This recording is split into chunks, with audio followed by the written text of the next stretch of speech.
Good morning, everybody. Welcome back to the Castlevania speedrun. I say speedrun, but I'm horribly bad at them. We were doing the OG preset, so everything's pretty much the same stat-wise, random relics. Outside of that, yeah, it's going to be a fun time. We are going to do some Destiny 2 later after this. So, like always, if you're watching this with me, I hope everything is good today. And if you're watching this later on, I hope your day finds you well. And if it's not, let me know. I'll be happy to hear about it. And we can talk about that too. A couple of big things that are exciting. There's no new information on Castlevania Nocturne, the Netflix series.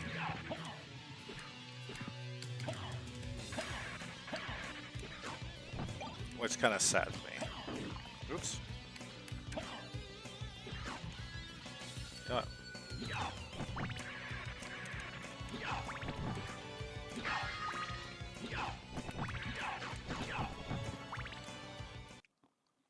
Look at that. However, Lightfall's looking to be...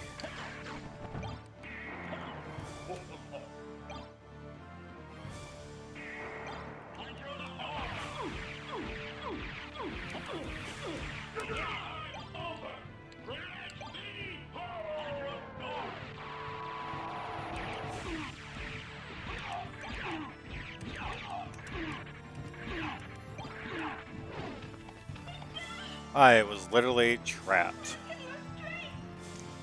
I am literally trapped. What the fuck is this?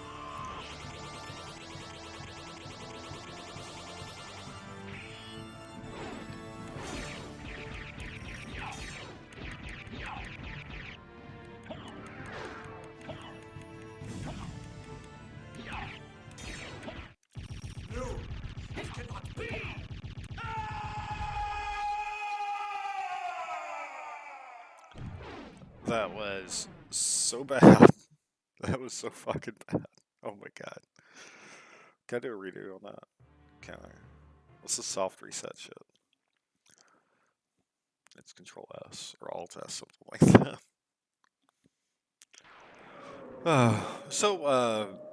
New YouTube guidelines, so any cussing or anything like that immediately gets flagged. So, I'll definitely not be doing that anymore.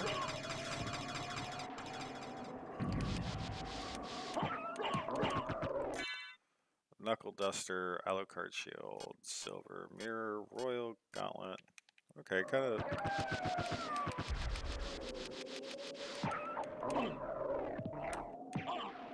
What?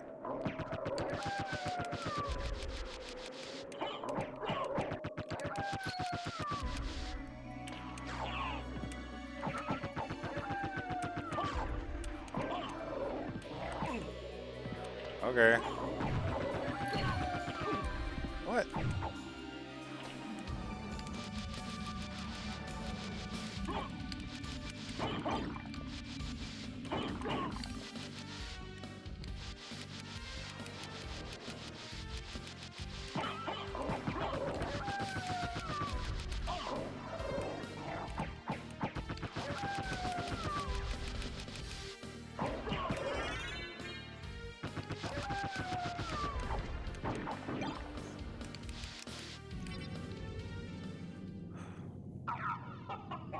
Yay, take my equipment.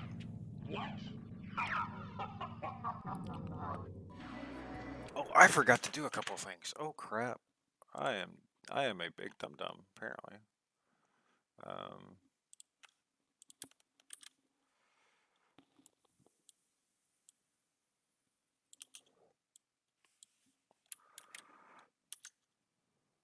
I am a big dum-dum. I forgot to announce myself on Discord.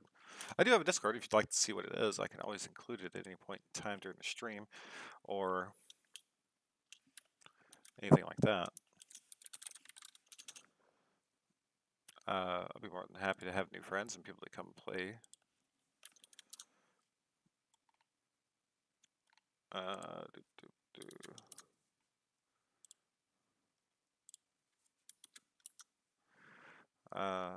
Do, do.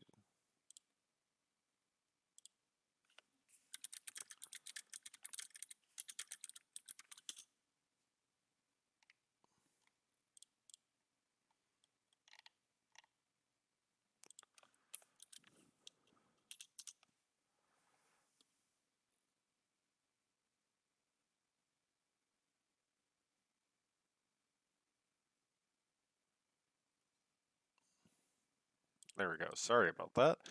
Ah.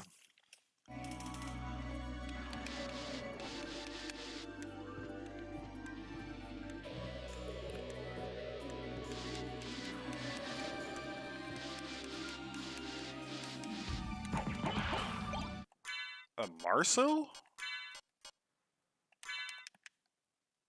That's good. That's pretty good. Buffalo Star. And I start with Form of Mist. Okay. One of our next relics, I would like it to be Fairy Guard.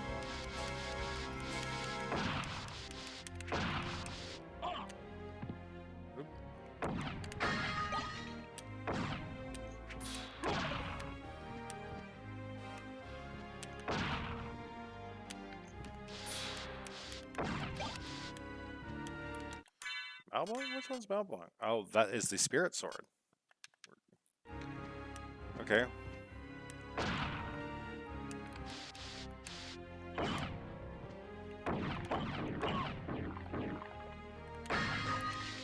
I guess Elixir yet. All I need is a Form of Flight, Alucard Shield.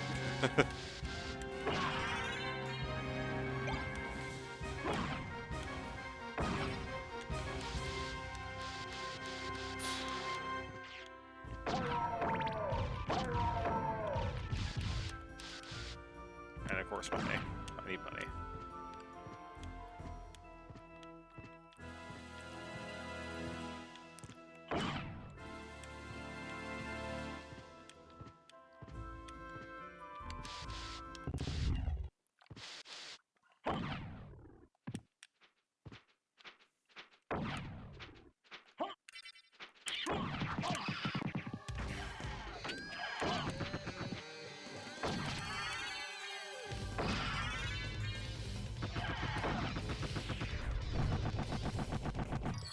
I'm gonna get this life max.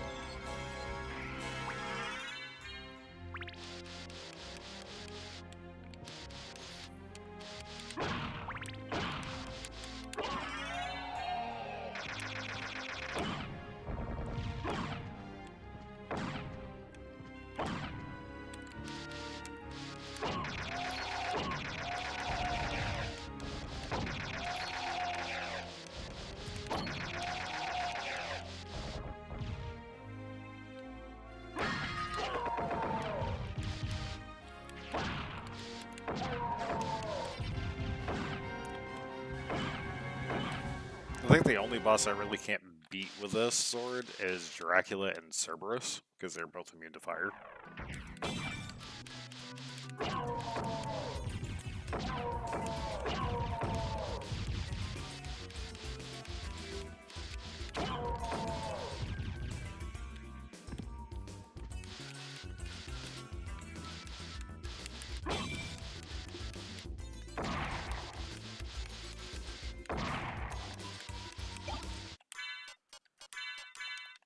Get some defense up.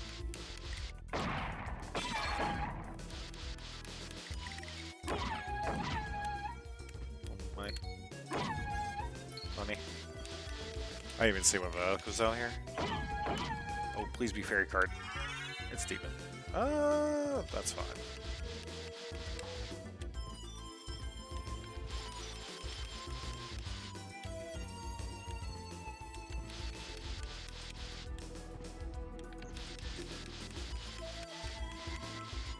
I got two really good drops.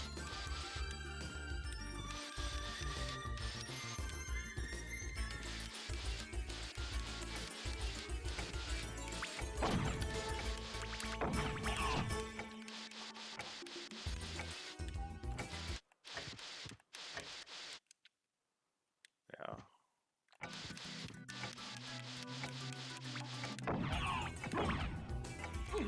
What?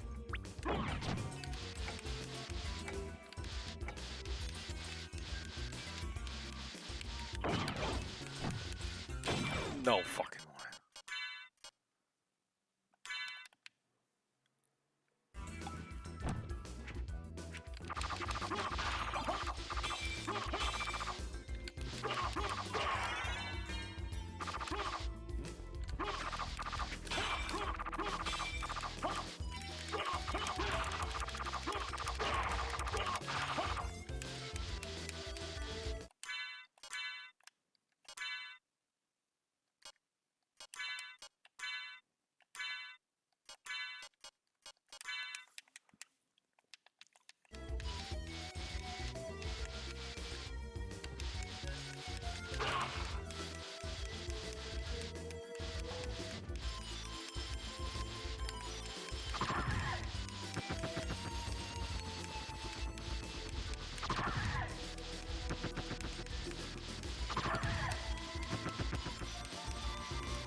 I need a shield and a cape. Shield and a cape and flight. That's the three things I need right now.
Echo a bat, so bat must not be too far away.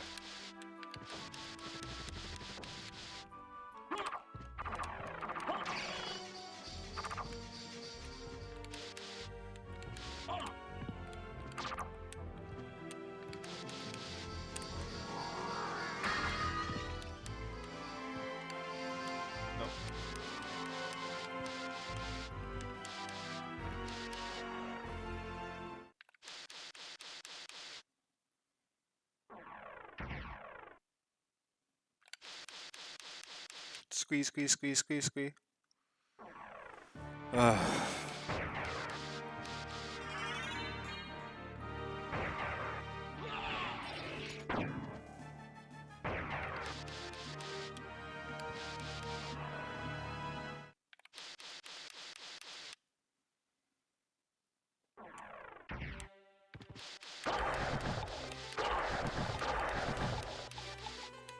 One of my favorite bits of music inside of this game is the Long Library one.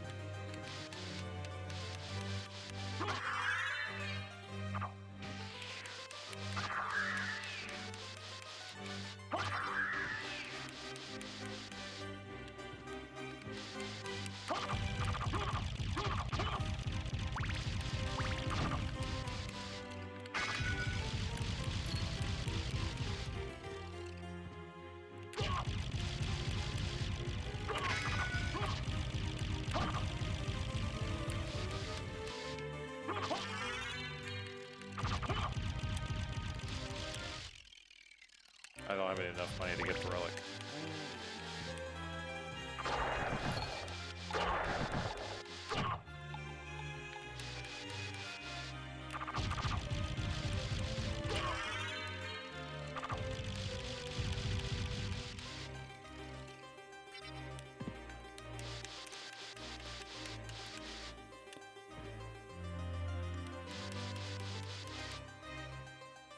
I shouldn't come here yet. I need money first.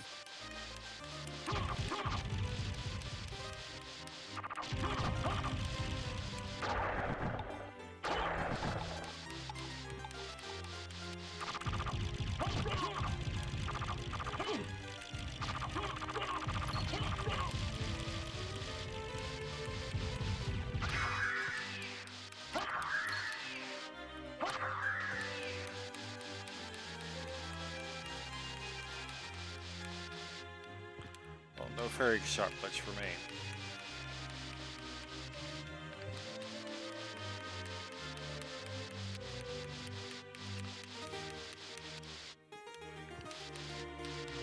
I wish that drop came sooner as I was heading here.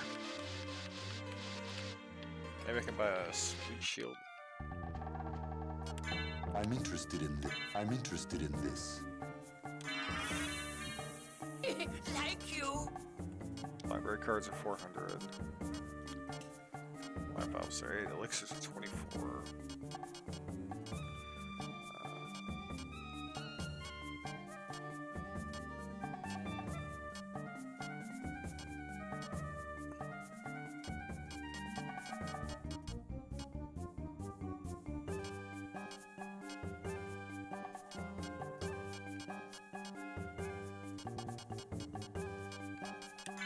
Like farewell for now.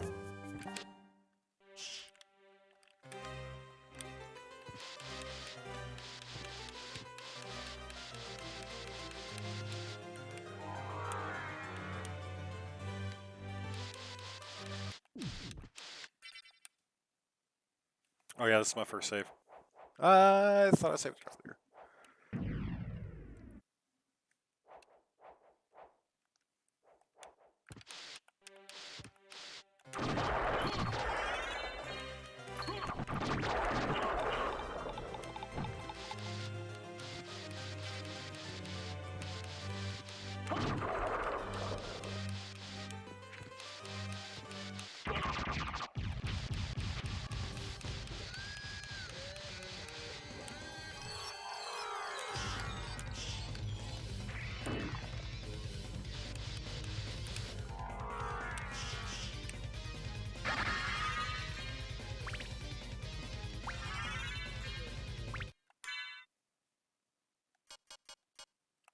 Turquoise.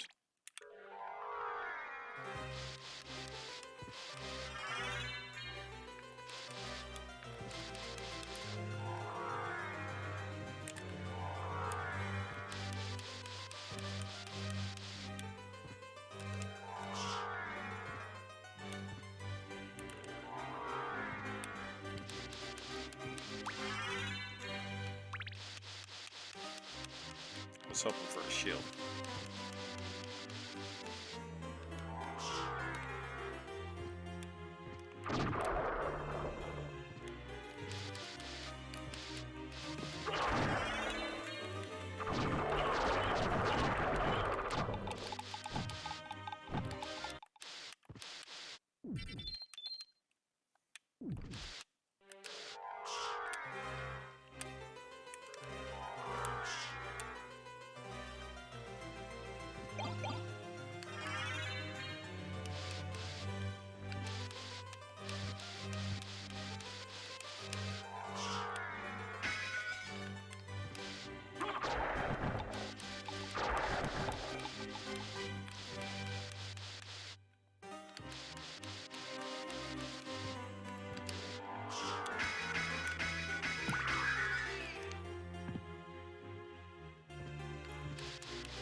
What I need is enough money to buy a shield, or get a shield from a drop, so I can start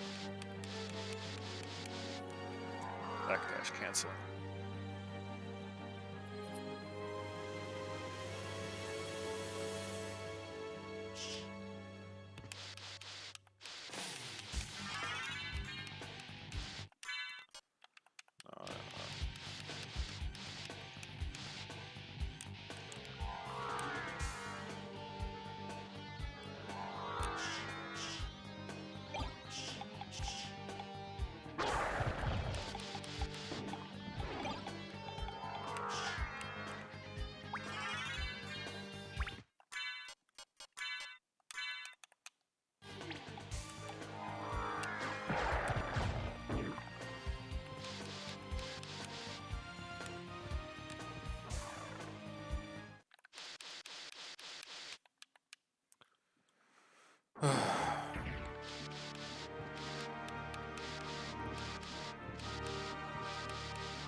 So what I'm doing right now is I'm backtracking through Alchemy Lab.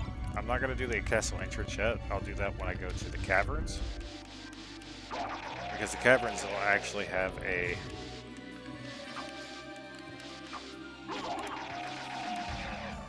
The caverns has an entrance, a little entry point that you can go up and over to.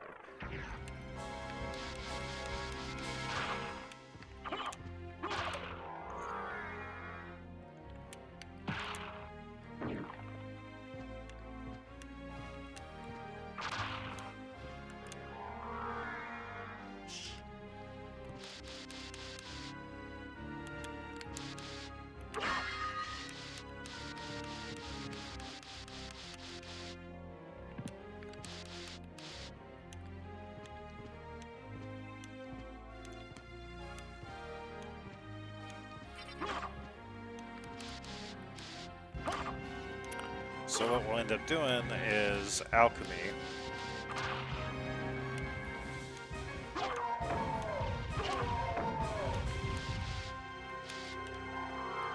What we'll end up doing is Alchemy Lab, Coliseum, Orlocks, Chapel, Castle Keep.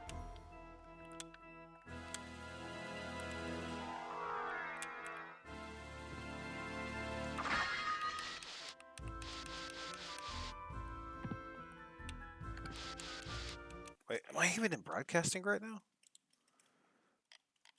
I don't think I am. Yeah, we're close to being in there. So broadcast, here I come. That way, if our buddy Leo wants to join.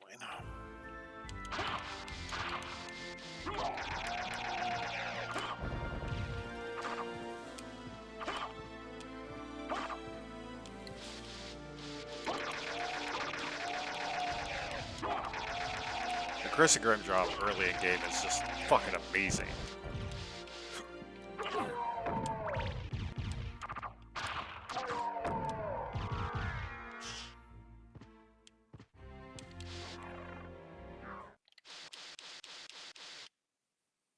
No, Marble Gallery.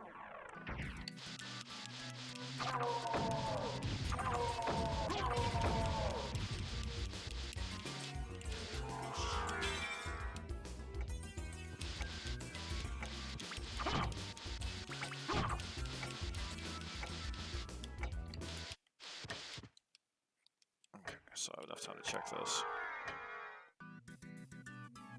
The reason why I'm not going Jewel of Open right away is because A, I don't have Merman Statue, and I'm hoping one of these are it.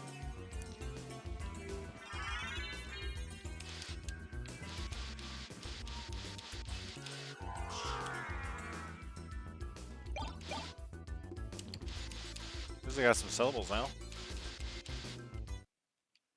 Alright, it should be open now.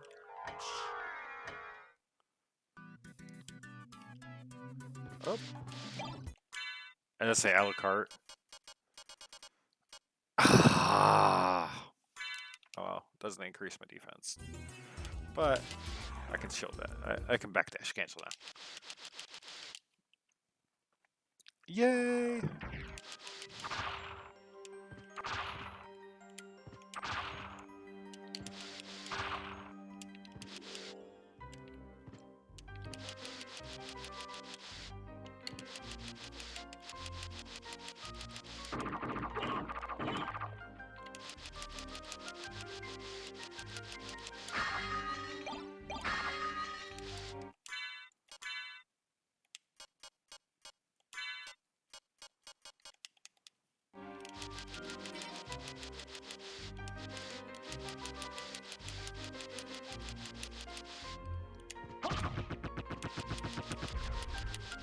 I hate that sword. With a passion. Oh.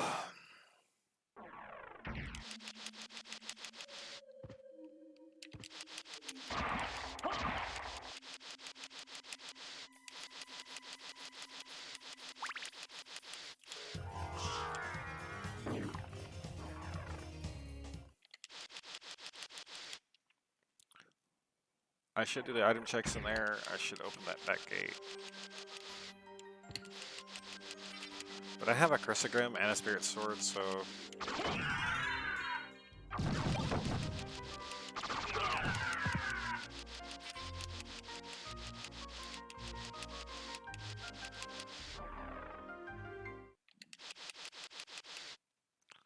Ooh, my stomach growled. Grab this sword. Come on, come on.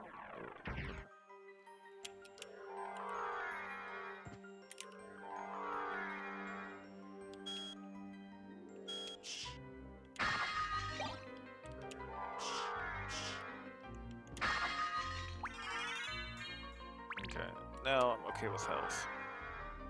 Well, for the first part of the castle. My level up should get me up pretty high.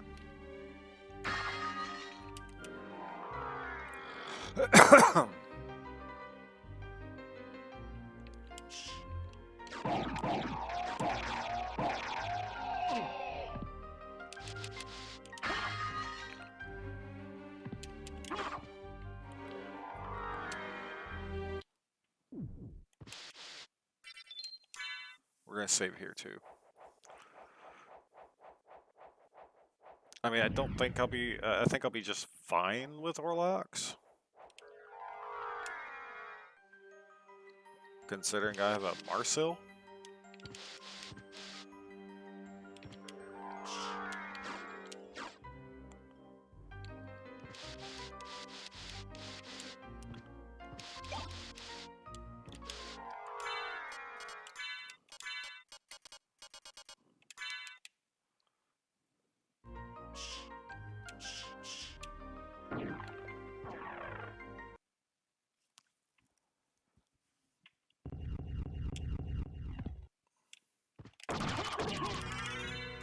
Fucking destroy.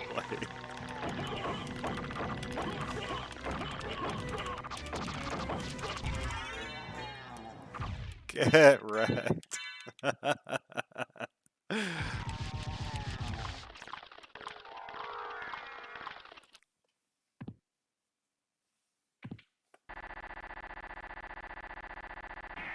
Just get fucked up.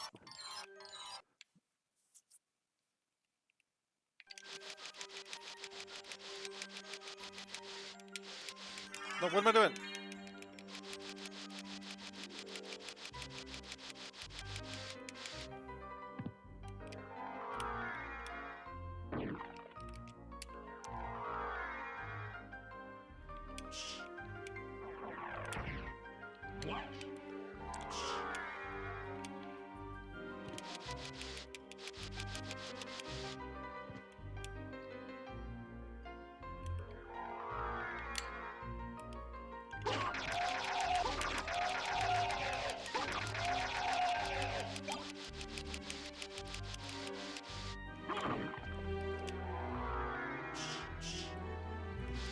Oh.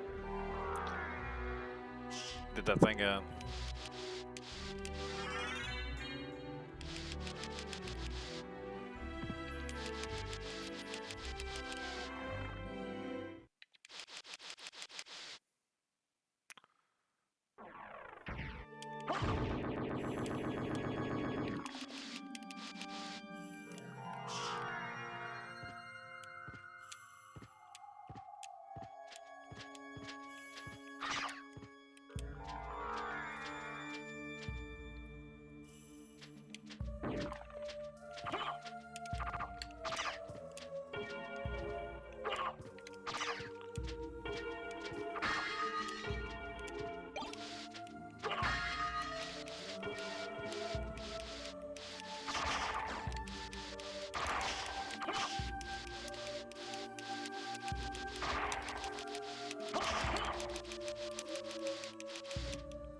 If you've noticed, I'm not using the baddest movement option right now, just until.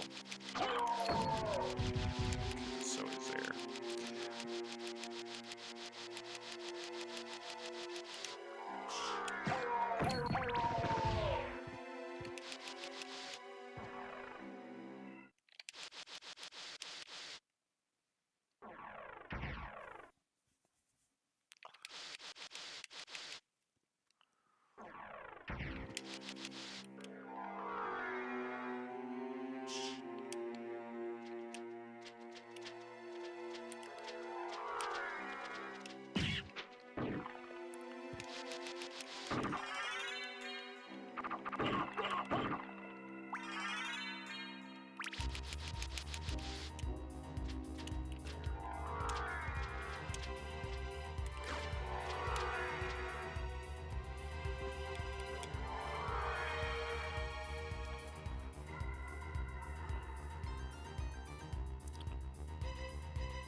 I never really find a library card on this.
I am looking forward to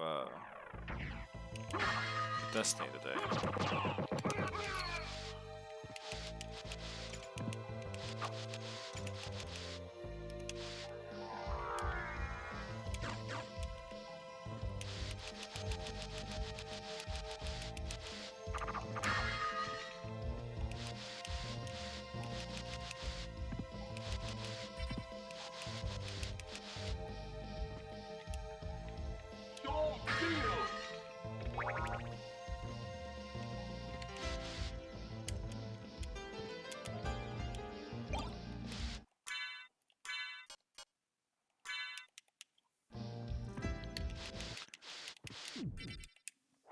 Gotta go beat her ass.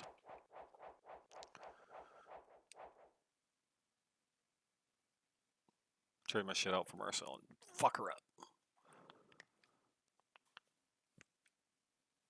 As Oh! Hey! What's up, Al? I'm going to eat food, as, and there's Oh. nothing you can do to stop me. I hope you enjoy it. What's up, man?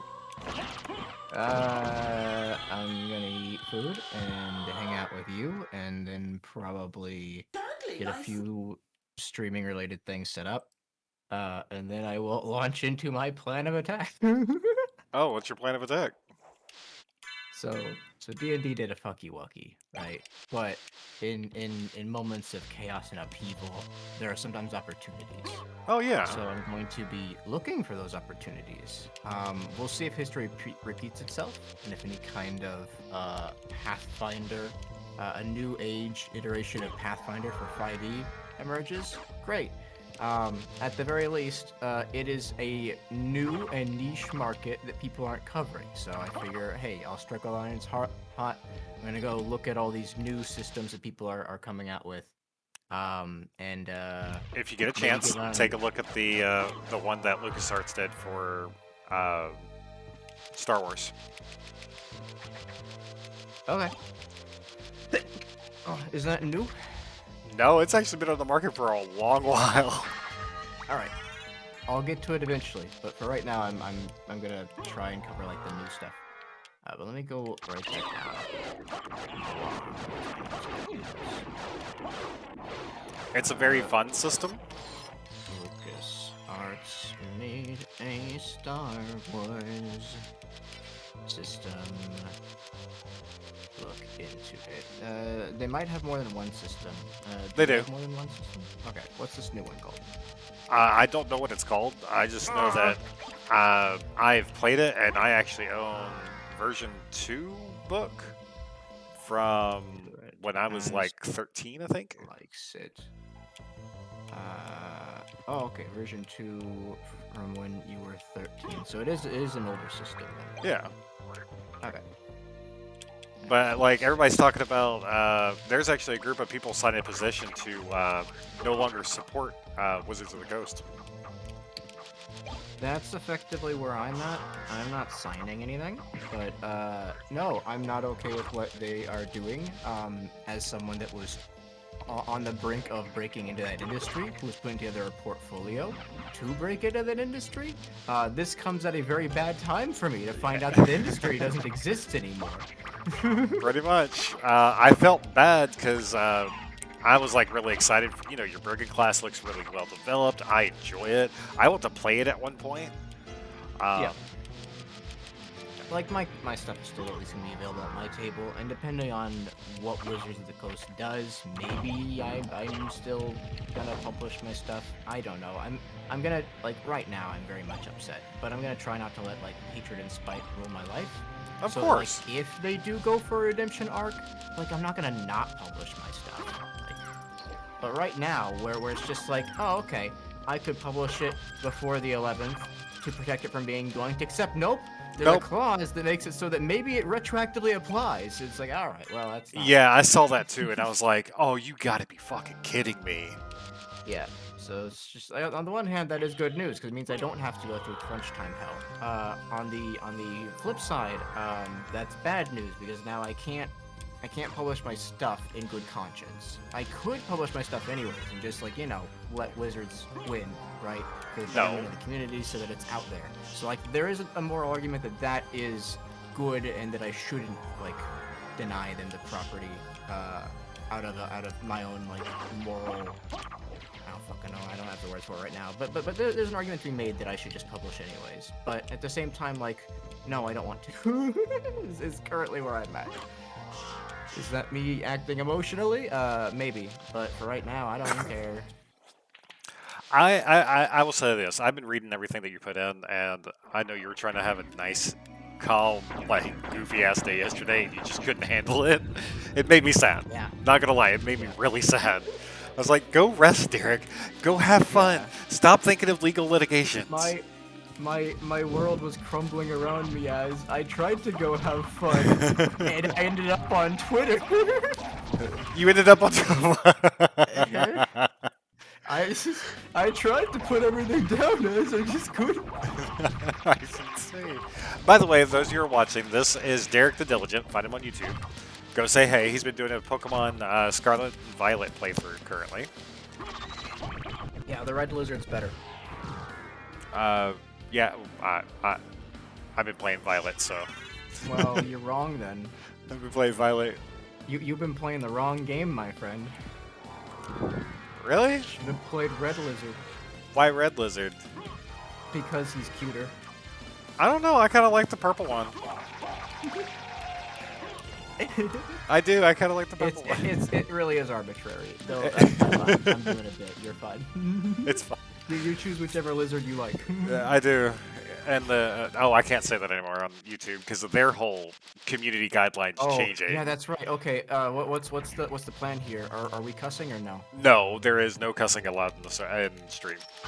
All right, I don't think I've cussed yet. No. I'll try and be on guard. That's gonna be a problem for me. It's a problem for me. Oh my god.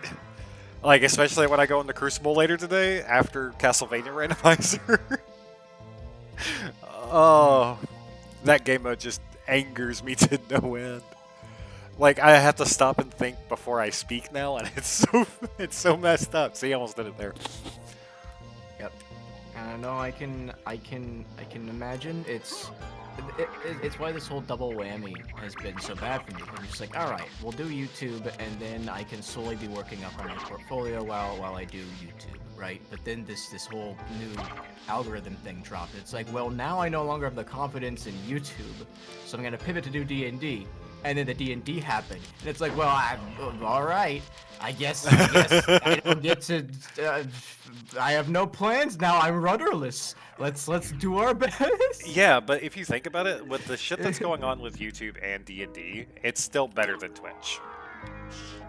Yeah, I'm not quite ready to go back to Twitch yet. I don't hate Twitch. I probably will go back to Twitch at some point in time. My main gripe with Twitch is I don't want to re-engage with my old community because some of those people might still be Active? Naughty words I can't say. Active? Well, yes, active.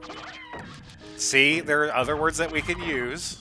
Active, but that doesn't denote the seething hatred.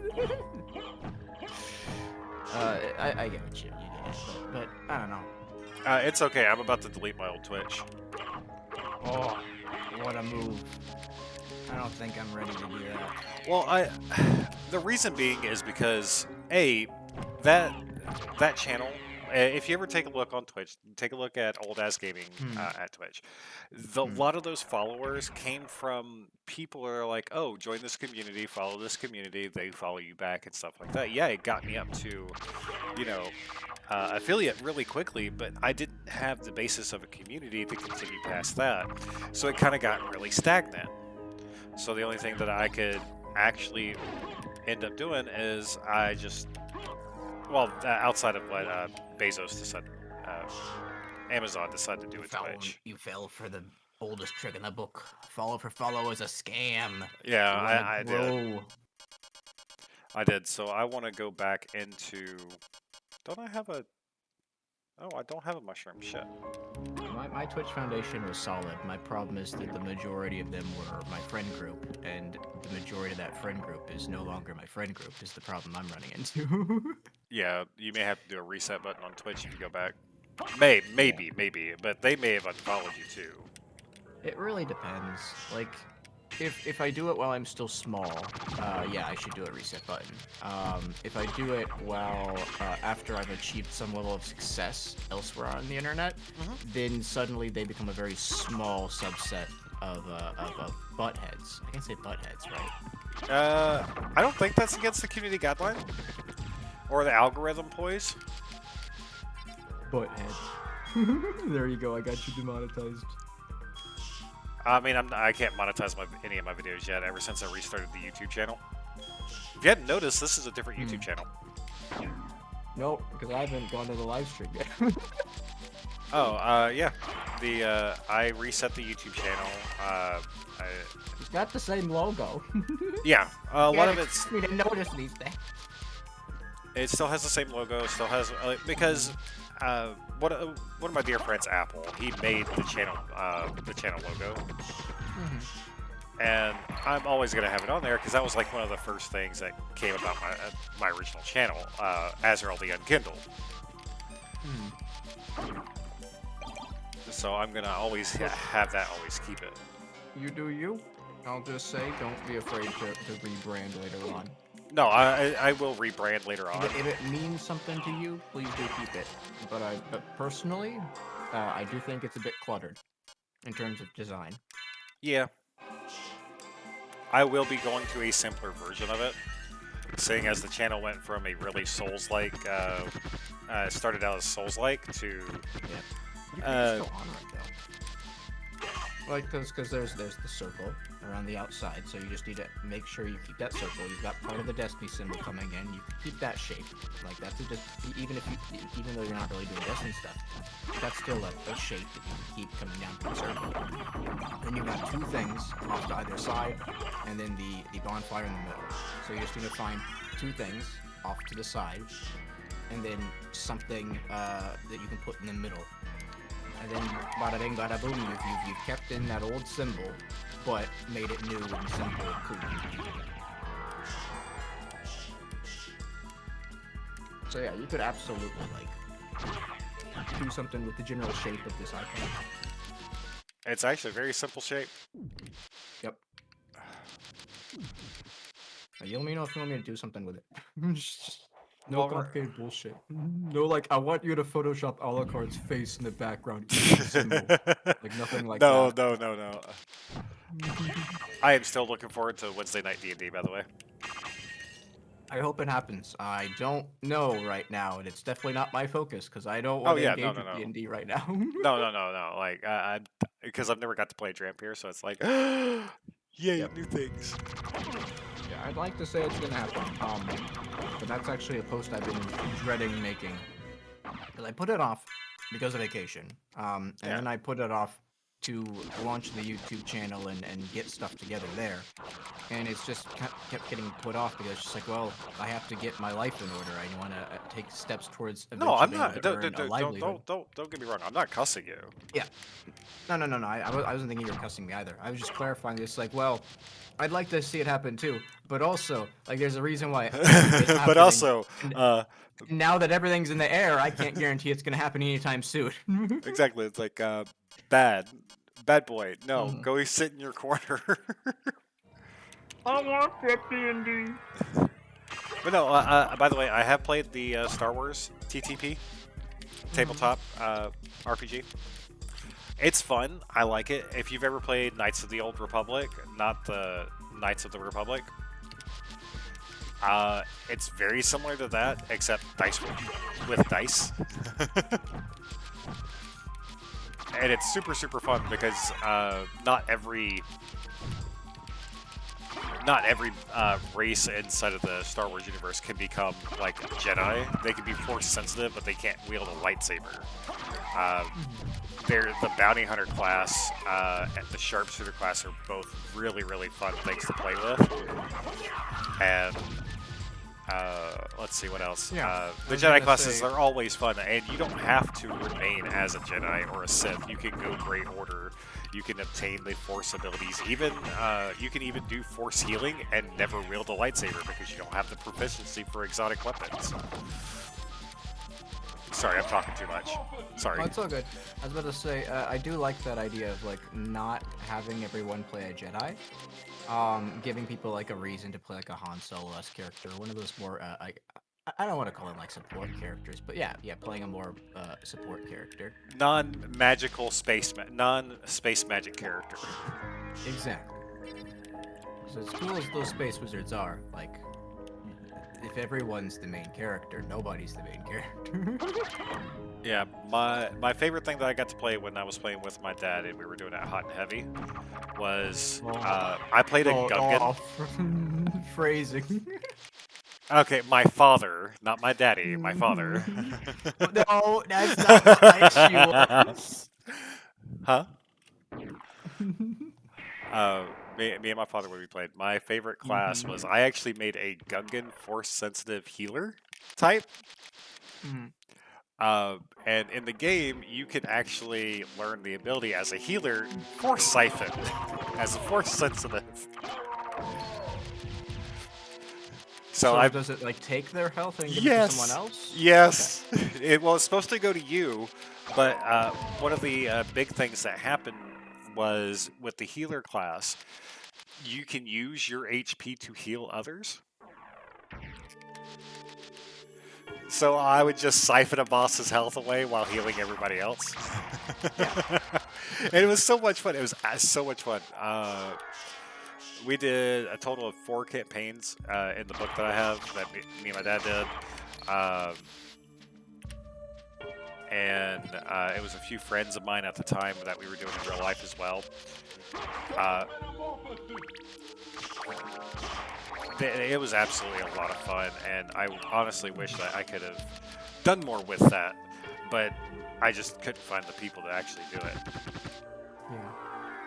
No, I can understand.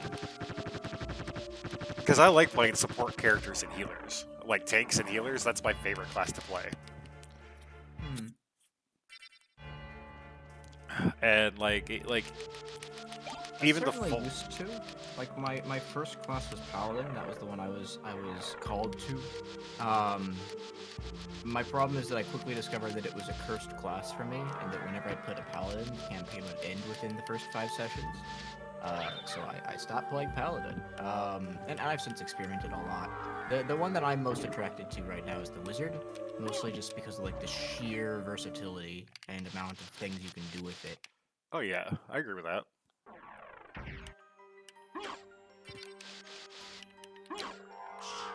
Fucking candles. Don't mess with my speedrun, please. But Oh, yeah, come on. when you have proactive party members who you don't need to carry and who you can just heal and let them do their stuff, it can be very satisfying. I agree. Yeah. Well, like I started out in D&D as a tank. That was what I was playing a warrior with a proficiency in just everything defense. And it was so much fun. Then I got to be an attack-oriented character with crits due to playing as a rogue. I wasn't too good into spells and stuff like that. So, oh, by the way, my curse class, Druid. Very good. That's why I don't get to play Druids often. Every time I make a Druid, I end up... The campaign just doesn't even get off the ground. That sure did happen with your turtle, didn't it? It did, and it made me so sad! Yeah. Well, and life happens. If it makes you feel better, I plan to reuse that setting and region for the other game. Because I was going to use Dragon Grim. Sorry, Oh. Dragon Grin. Okay. And it does look like a great setting, and I do want to run in it someday. But the problem I'm running into is that I don't feel like I can currently do it justice unless I put a lot more time and effort into properly prepping it out. I definitely could do it theater of the mind wise, but online, I don't know. There's certain like standards of professionalism that I like to meet, and that's one of the problems I'm running into with that system is that it's a very complex setting. It's a very unique setting. I like have some assets and I have like a general understanding of the world, but I think I need to have like a grander understanding of the world before I'm comfortable enough running in it. If that makes sense. No, I understand. It's part of being a DM. Yep. So yeah, I like it. It's a very good setting. Like, if I ever did break into the industry as a writer and not like necessarily as a designer, that would be one of like the dream settings to work with. Like absolute tabletop. Their Dragon Grin setting, their Gloam setting, yes please. If they ever want to just not do something with that and just hand it off to somebody, please, I want it. I want to write for you. Let me do this. I will make you proud. Yeah. Please, senpai, choose me. But at the same time, at least as far as Dragon Grin is concerned, I don't know. I probably could run in it anyways, but I I don't feel up to it. So I figured, and I did like a little assessment. It's like, okay, well, what would I need to do to feel up to it? And I realized that was going to take me probably another couple months to get to where I wanted to be, which isn't terrible. But at the same time, it's like I've got people waiting on me. I can't wait 2 months. So I figured, I'll just finish prepping a few things for my setting, and then we'll run there. So maybe that happens, maybe that doesn't. Again, right now the whole D&D thing's kind of soured for me. So I'm gonna see if I find a new system, or if maybe I decide, you know what, I can still have fun here anyways. Because right now it's gone the same way as Magic the Gathering, right? I know that if I were to play Magic the Gathering, I'd still have fun. I know that if I were to still play D&D, I'd still have fun. But for whatever reason, the icky feeling from from how the corporate has been treating its communities infects my enjoyment of the game. It affects my will to want to go and sit down at the table and play the game. And it's unfortunate, but now that's trickled down and it's affecting D&D as well. I hope to get over it, but for right now, I don't want to run D&D. No, I feel you.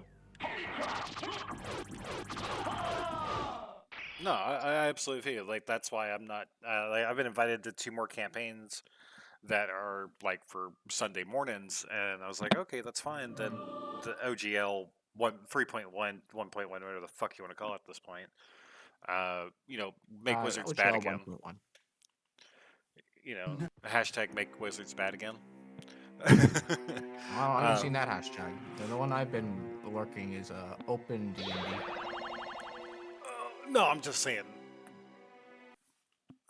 Anyway, I'm not going to enter those campaigns based off what Wizards is currently doing. Like, I want to get back into Magic again, not just I want to get into Flesh and Blood. I've looked into it and I want to. I have a lot of the old sets. I haven't gone into the new sets yet because I didn't have the money. But I might try and look into, like, emulating might not be the proper word, but emulating it via tabletop sim. I need to buy that. The idea of. Same. I thought you already had it. Nope. I always miss it whenever it goes on sale, and I think, I'll buy it when it goes on sale, and then I miss it again. Is it on sale right now? I don't know. If it is, then I guess that's what I'm doing with the next 15 minutes of my life. Because if it's on sale, I'm gonna go ahead and buy it today too. Get it out of my system because Take I. maybe 5 minutes to buy it. Stop. Well, no, because like you can play Commander in that. Yeah. And I am a Commander nutcase, an absolute Commander nutcase. Yeah. Anthony wants to play Commander on it with me at some point in time, so I definitely need to get it for that. I don't know. I'm not against playing Magic the Gathering, period, but it's not something I actively pursue, if that makes sense. And I think that's my same stance right now for D&D, is that if today's session hadn't been canceled, I still would have set my alarm, I would have showed up at the table, I still would have played and probably had fun.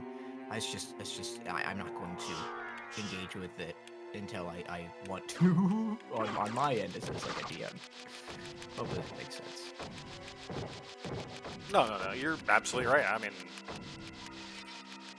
I don't understand the move of why they're trying to do this outside of greed. And it saddens me because Wizards used to be a really nice company. Yeah. The problem with the greed is that the profit motive, either they didn't do the math and they thought that they'd be making a lot more money, or that this isn't necessarily out of greed, but this is a bid to kill competitors. So I'll get into that conspiracy theory in just a second.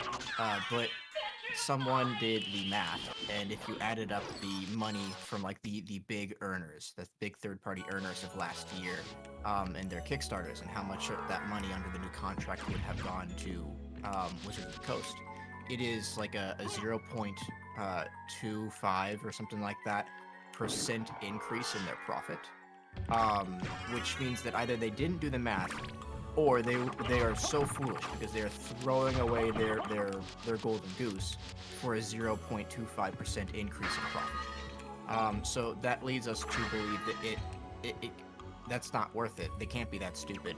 So it can't be that. So we do need to consider, well, what other clauses are in here? There's clauses here that effectively let them yoink IPs and use them to the fullest extent, however they want, without giving credit, without doing anything at all. And then there's also clauses that repeals the previous, or I guess that could repeal the previous version of the OGL, which would then allow them to go after Pathfinder and some of these other rival systems that have cropped up over the year. So I don't think that it's just necessarily out of corporate greed directly. I think it's also out of greed for IPs and control over the market. That's my personal opinion. Now, whether or not they actually whether or not like that was actually their plan, maybe they were just blinded by greed and they just didn't do the math. Who knows, right? But if we assume they did the math, then the only real thing I'm seeing them gaining of substance here is IPs. Question. And sorry, go for it. Can I blame Matt Mercer for this? Probably not. He's been quiet, but I don't think that's out of malice necessarily. He's probably under contract. Otherwise, yes, I believe that he and the Critical Role community would have spoken out. If you'd like to get conspiratorial on it, he has liked... I don't know if he's continued to like more tweets or not, but I saw a tweet about him liking a tweet that was anti-D&D and pro-open D&D. So at the very least, if we can read into his liked tweets, he is on the side of the community. He just can't openly be on the side of the community. Probably because of some kind of contract. There's some kind of NDA. That being said, as far as we know, he didn't have a part in this anyways. So, like, I don't know. I don't know what you blame him for. I just want to. I mean, I'm not the biggest fan of him, but if he's actually going to be taking the side of the actual D&D community, not the corporation he has a contract with, he is in a brighter light with me. Did he open the floodgates for everybody to try D&D? Yes, but I feel like he did it in a bad way. Honestly, do. And apparently that's taboo in the fucking community. I go back and forth with that. In the past, I definitely agreed with you, where it's just like, I don't like what he's done, because all these newbies come in with these unrealistic expectations of what D&D is. They know what his show is. They know what it looks like as a show being put on by professional voice actors and with a budget. But that's not a realistic expectation of what it is as a whole, as a hobby. There's not going to be as much focus on the role-playing character aspects if you do want to go and have fun and make progress. Exactly. Assuming that you're running it out of the book, you are expected to go out and adventure and, kill monsters and whatnot. There's also an aspect of social politics. I don't know if this came from his community, but at the very least, a subset heavily tied to his community has kind of popularized the idea that monsters aren't allowed to be monsters anymore. That orcs can be good and goblins can be good, and that you should never kill on sight, and you need to talk to every single enemy NPC because you never know, they might be a good guy, they might just be misunderstood. And I don't like that, because like monsters are monsters for a reason.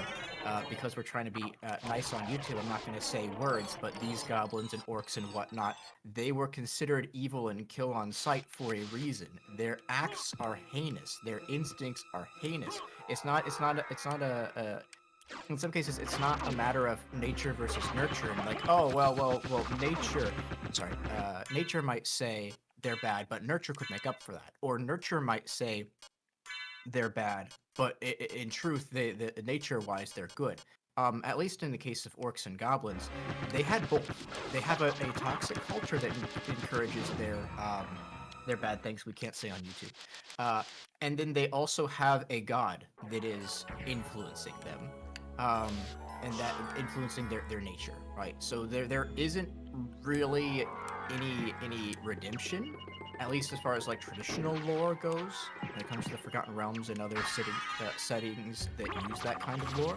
Um, and obviously, like, you can do whatever you want in your setting, right? Like, you can have good aligned orcs that are being influenced by a good aligned god. You know, whatever. That's fine. I'm not saying you can't do it that way, but the stripping away of expectations when it comes to classic fantasy and tropes in favor of everyone's friends kumbaya, it frustrates me. Because to Very much me, so. no, D&D is not everyone is friends kumbaya. D&D is you are in a dangerous fantasy world. You have to make decisions that will protect you and your own. If you don't clear out the kobolds, if you don't clear out the goblins, if you don't clear out the orcs, they will come for your local human settlements and they will kill them all. Yep, because there's not too many farmers that can take on a hobgoblin and be like, oh yeah, I'm completely okay. Yep. So it fosters this culture where the world doesn't need heroes anymore because the world is safe and solved and there's no problems in it. Yep. And that's not what I feel D&D should be. I feel that D&D should not be a solved equation. The world should not be safe and solved, and heroes aren't necessary, so you can just spend time at the tavern talking for 2 hours. That's not the kind of table that I want to run, and it's certainly not the type of table that was traditional, nor the type of table that I think is fun. I'm sure that people could still do that and have fun. Again, I'm not saying you can't have fun the way you want to have fun, but I believe that there are ways to have more fun in D&D, and that between these D&D shows and the lack of guidance in the 5th edition Dungeon Master's Guide, new DMs and new players just don't really have a guiding light to discover how to have D&D but more fun. That sounds kind of clunky, but that's kind of where I'm at. No. What you're saying is true. The biggest thing to me that in most recent years outside of the licensing shit that they're trying to pull is there's Language. no hate. Highland elves or high elves do not get along with dark elves. Variant humans, let's just say one of the what is it? Like a variant human, like half elves, are discriminated against by full-blooded elves.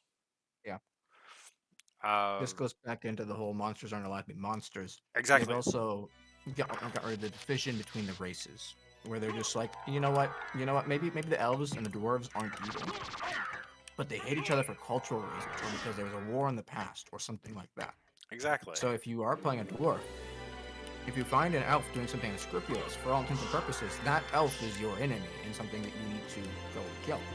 But you're not allowed to do that. No, it's frustrating.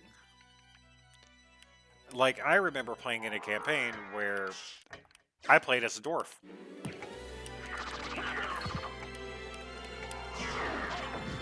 I played as a dwarf, and the guy that was playing what was it?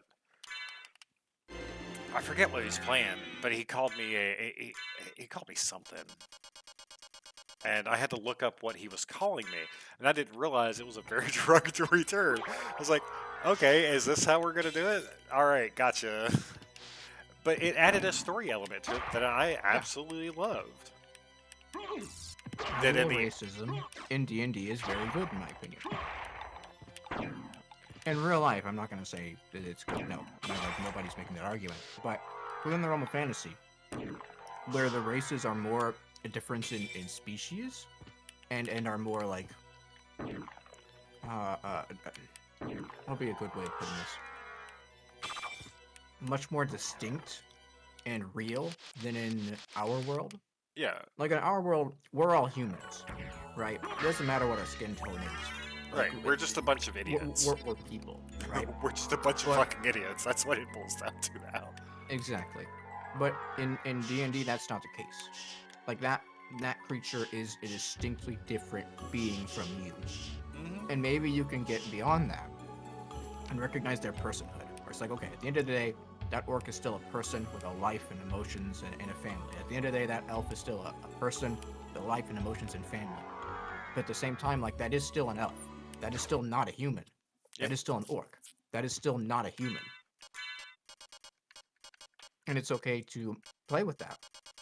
Of people being loyal or prioritizing their people over others, or recognizing that there are cultural differences between these races that cause them to come into conflict. Yep. It's okay to have conflict. It is okay to, have these things happen. If the world was kumbaya, Tiamat wouldn't exist. Bahamut would have never died. A beholder would be a chef, which there is a joke campaign that happened on April 1st one year that was a cooking campaign. It was made by Wizards of the Coast. It was a cooking campaign for people to play as monsters, and your entire thing was to become a chef. Nice. It was really cool. It was really fun. It was really fun. But the matter of fact is that who's going to look at a beholder and try to talk to them and think you're going to persuade them not to kill you? Beholder, I've come to become the most gourmet bishi chef the world has ever known. Yep. And then the Beholder fired its ivy. And killed everyone in the room. Now he's the main boss of someone's revenge story.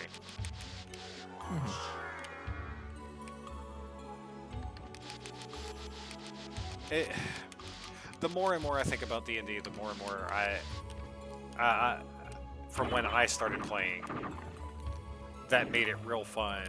And what it's turned to now, it just feels like it's just pandering. Yeah. I wouldn't even say pandering. I think it's more like it's lost its way.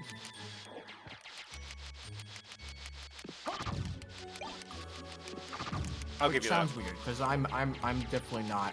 I definitely didn't come from that older era.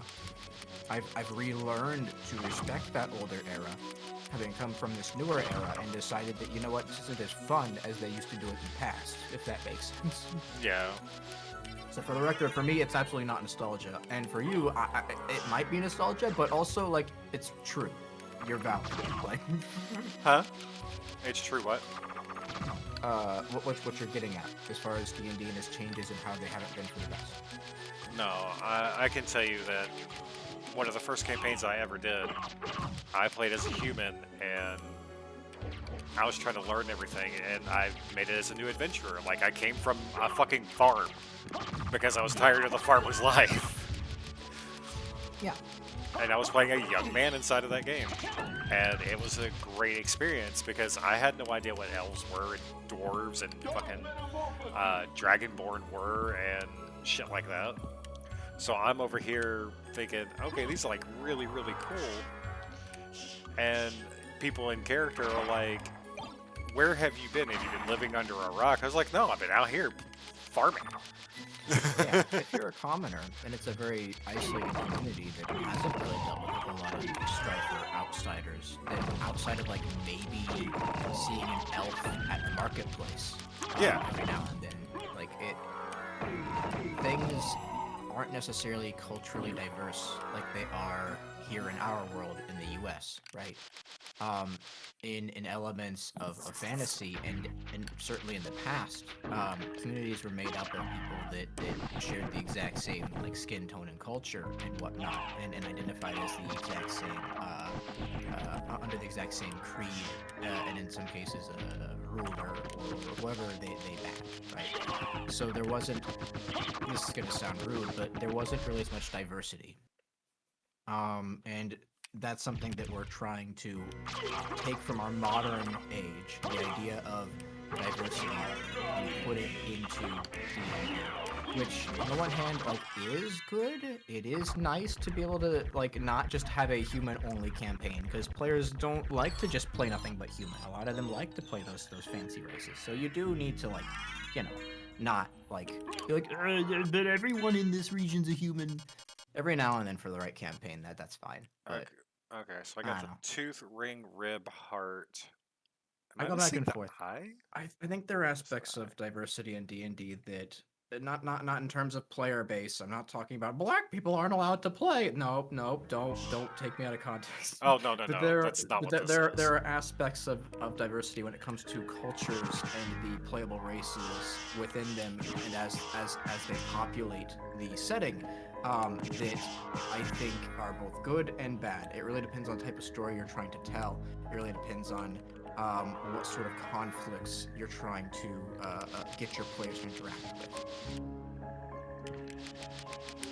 And to me, it's just like,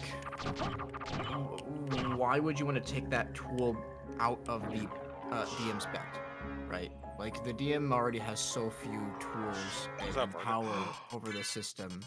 I found the Varda. Sorry. I don't know what that means. It's Okay, fine. so the Ring of Varda It inside sounds of good. Castlevania increases all your stats except luck by 30, and luck is increased by 7. It is the one ring that I try to find in each of these randomizers. Yes, there is a golden ring to roll them all as well. And sorry, I get super fucking excited when I see it because it's not a common thing just lying on the ground like it was today. Sorry, back to D&D. It's all good. I don't remember. I was saying something about diversity. Yeah, Diversity good, diversity bad. It's both. It depends on how you use it and whether or not you use it to gatekeep people and whether or not you use it to tell DMs that they're not allowed to run certain types of campaigns. I've always prided in myself that there is a clear and decisive villain in the campaign, and you have to find out who that villain is.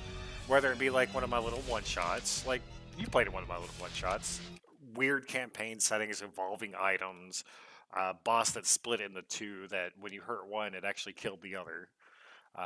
Which, by the way, when you killed one of those, it invoked it was supposed to invoke a Constitution check. That's supposed to poison the party. It's gonna. It's gonna be It's really, fine. really fun. I resisted poison. I would have lived. Yeah, you would have been fine, but not everybody else could. And the only other person Very that could good. resist poison was, I think, was it Dubus or was it Sheba that played? I don't remember enough about that, I'll be honest. I just remember that the final boss was just a bag of hit points and that everyone Yeah. is out of resources. So it's just, all right, let's Fucking buff Derek's wail on him. character Yep. and just go do your stupid crit build. And I'm like, aye, Captain. Well, the entire main point of that boss was y'all were supposed to actually figure out how to kill it really, really early on. Which I think you caught on really, really fucking quickly to it. But the other, one of the other players was just like hitting it just to hit it because that's what they wanted to do. And it made me happy that there was that kind of thing going on. Sorry. I got off on a No. tangent. I apologize. No, it's all good. It sounds like a puzzle boss, and it sounds like I figured out the puzzle. I don't remember what the puzzle was, but I guess I figured it out. I'm glad I impressed you. There we go. Oh, yeah. Like, when y'all killed those two, they were supposed to split again, human size, but there was 4 of them. But they have really low HP. Like, you're literally supposed to get them to, like, the size of a rabbit and fucking stomp on them. Good. Sorry.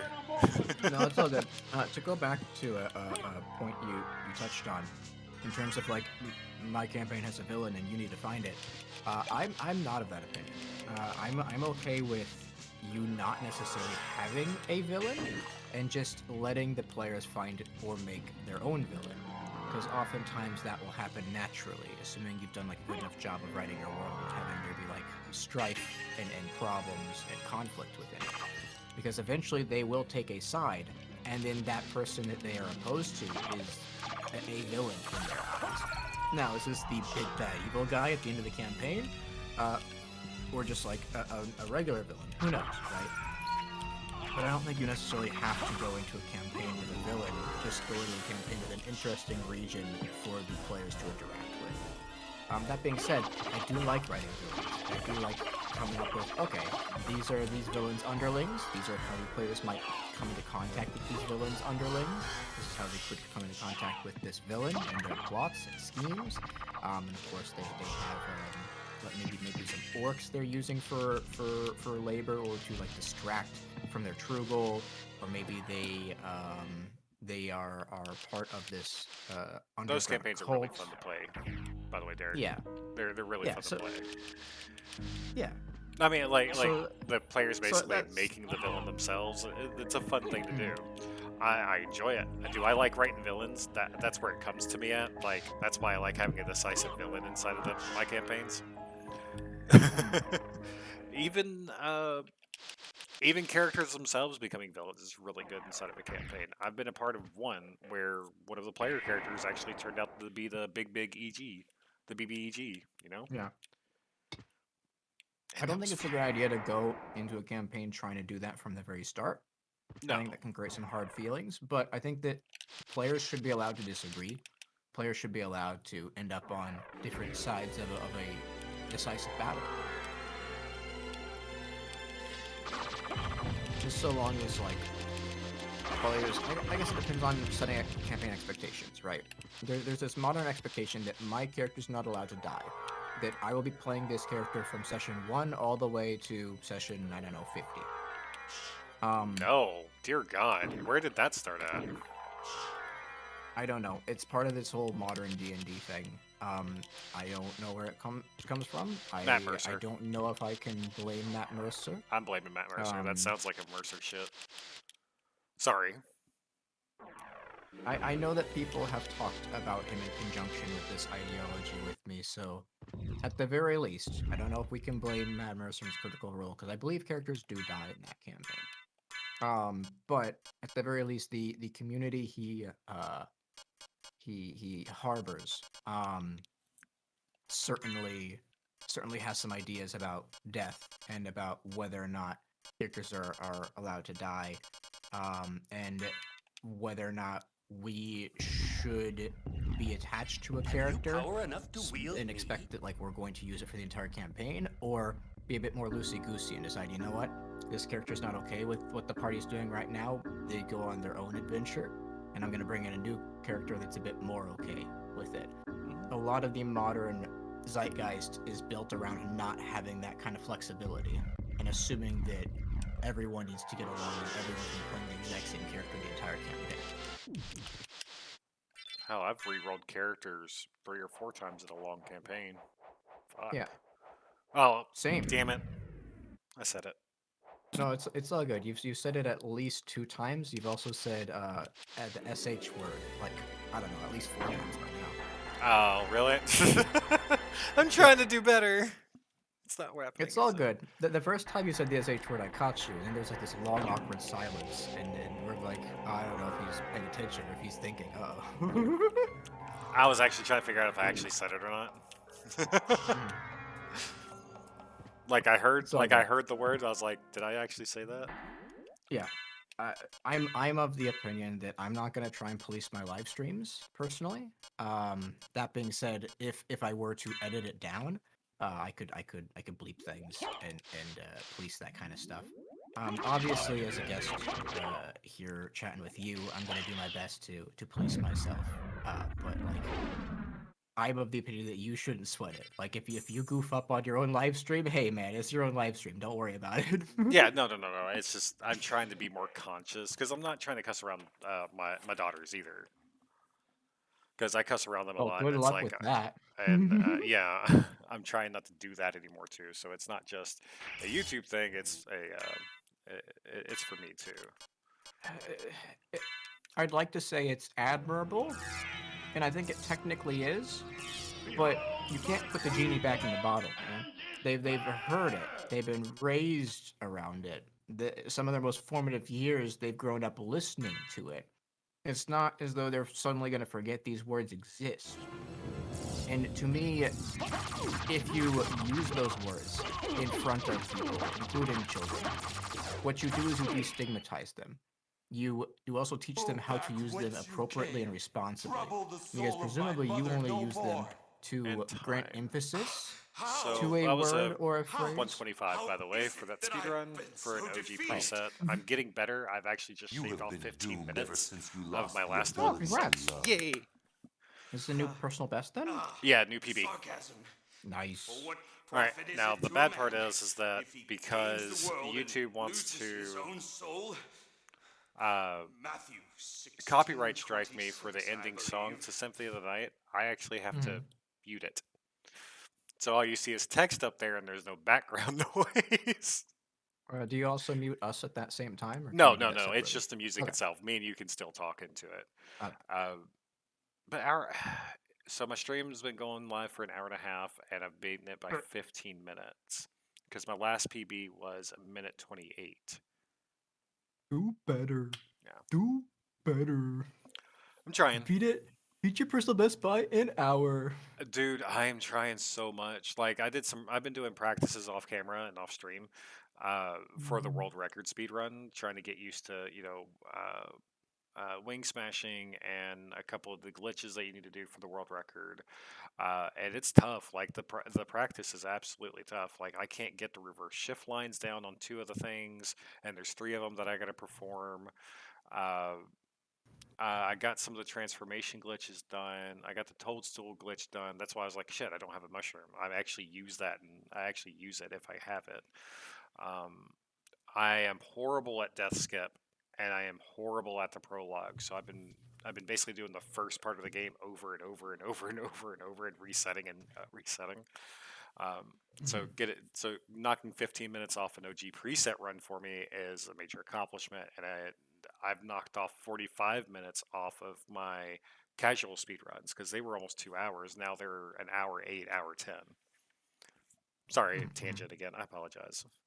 No, you're fine. It's not a tangent. It's your stream, and you're talking about your game. That's fine. Yeah. That's kind of stuff that ideally, if you got someone in voice chat with you should be like, they should be trying to support you and try and get that kind of stuff from you, assuming they're at all interested. I don't think I have a lot of friends that are interested in Symphony of the Night. Honestly, I'm certainly not. But Yeah. that being said, I can still like recognize that like this is like relevant to your stream, and so there are times where like, yes, we do need to pause the things that I'm interested in to talk about something relevant. I feel like I go on a tangent because we're talking about something else, and I just completely get fucking sidetracked because I get excited. It's all good. I've forgotten what we were talking about anyway, so we're fine. Yay! I am going to play Oh, two parts cussing, in the background. but though. we'll do that later. Yeah.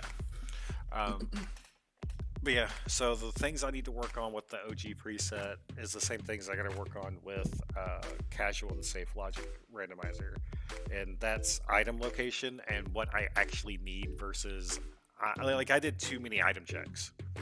I didn't need to do probably 20 to 30 rooms for item checks. I probably could have just gone and did it and not thought about it and took care of business. But instead, it's like, I gotta check this item, I need to find this, I need to find this, I need to find this. It's called randomizer brain.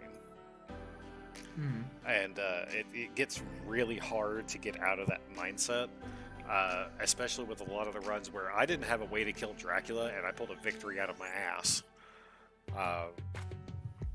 And it was just, it was an absolute grueling dogfight, and I guess that's just my inability. Borkers. Hmm? Borkers. You said dogfight. Borkers. Yeah. And that's my inability for the attack patterns in this game. I don't know them. After as much as I've streamed this, as much as I've done this game recently, I am still... Just scratching the tip of the iceberg. Pretty much.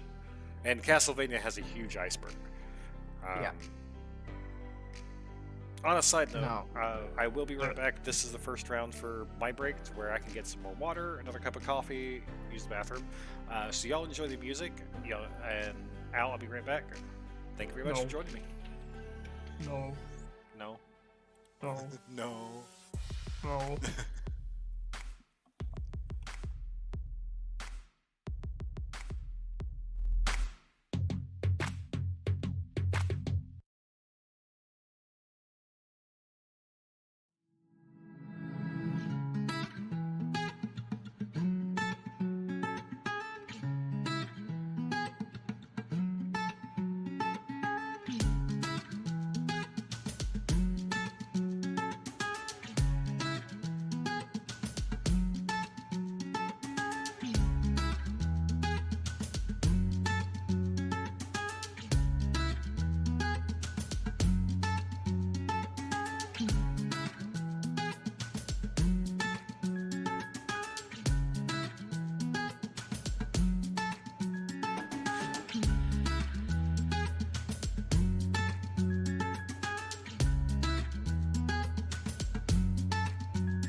And I'm back, guys. Let me get back to Discord. Hey, dude, I'm back. No. No. I'm actually kind of. I'm actually kind of. It feels kind of weird because normally Leo joins me about this time too. He's on his own server. He's talking with 3 of the others. Yeah. He has contracted the ligma. But that was actually a really good run. I am proud of myself for that one. Oh, I really am. I'm.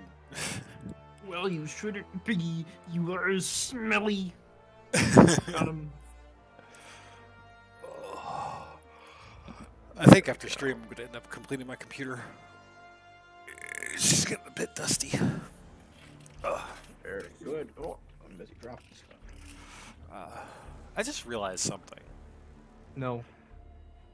Forbidden knowledge. Forbidden knowledge. I've played What'd you realize? I realized I've been playing Destiny 2 since the start. It's the one consistent game outside of the Soul series that I play on a regular basis. Yeah. And I was thinking about that, like Dark Souls, Elden Ring, even Bloodborne. I play Bloodborne from time to time on my PS4. I think it's the setting. I honestly think it's the setting that attracts me to these games. Like, outside of Castlevania and a couple of the retro games that I play on my computer, you know, with my capture card or otherwise. Destiny is a lot like Dark Souls. Just grindy.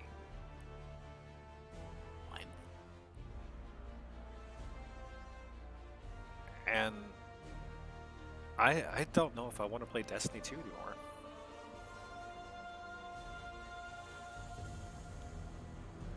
As a Destiny streamer, that sounds blasphemous. I know, How dare right? you say that? You're not allowed to not be a Destiny streamer. Exactly. There is no escape. No, I'm not a Destiny guy. I can't like I don't got any stuff for you. But you do what you want. That much I can say. Yeah, I think it's the game wasn't in a good place, and like even now,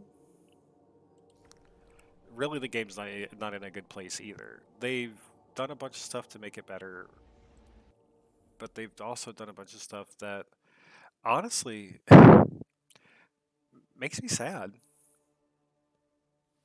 They've contracted ligma. Yes, the pinnacle of Ligma. Yes. Move it target head seeker. What was head seeker? What isn't head seeker? Land was an increasing percentage of damage for a short time. Yeah, that's not the third axiom I want. Giant whistle's going to be fun to play with. I need one more light to finish up that. But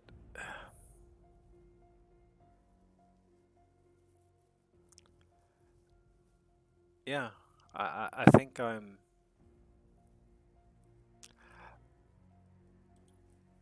I think the coming to an end with Destiny is soon upon me. And I find myself both sad and excited. Does that make sense? I'm sorry if it doesn't make any sense. No, it makes sense. My question is that like you full committing to being a Castlevania guy now, or are you gonna explore like other multiplayer games? I actually want to. Sorry, go for it. I am doing the Castlevania thing because I loved that game when I was extremely young. I played it to no end. I read cheats, I read tips, I read speedrunning portions of it. I can't tell you how many times I would sit down and play like my brother wanted to play Mortal Kombat or a different game on the PS1 back in 97, 98 when I was what, 9 and 10 years old, and he like I was playing StarCraft. StarCraft is a big thing back in the day. Diablo 2, but I always find myself going back to Symphony of the Night. Do I think I'll be a Symphony of the Night like only streamer? I may try a just a solo of multiple seeds ran when I get a good day vacation. I don't have to take Ashley into work, or uh, I can sit back and just be, my old self on the computer for, 12, 13 hours a day. Um,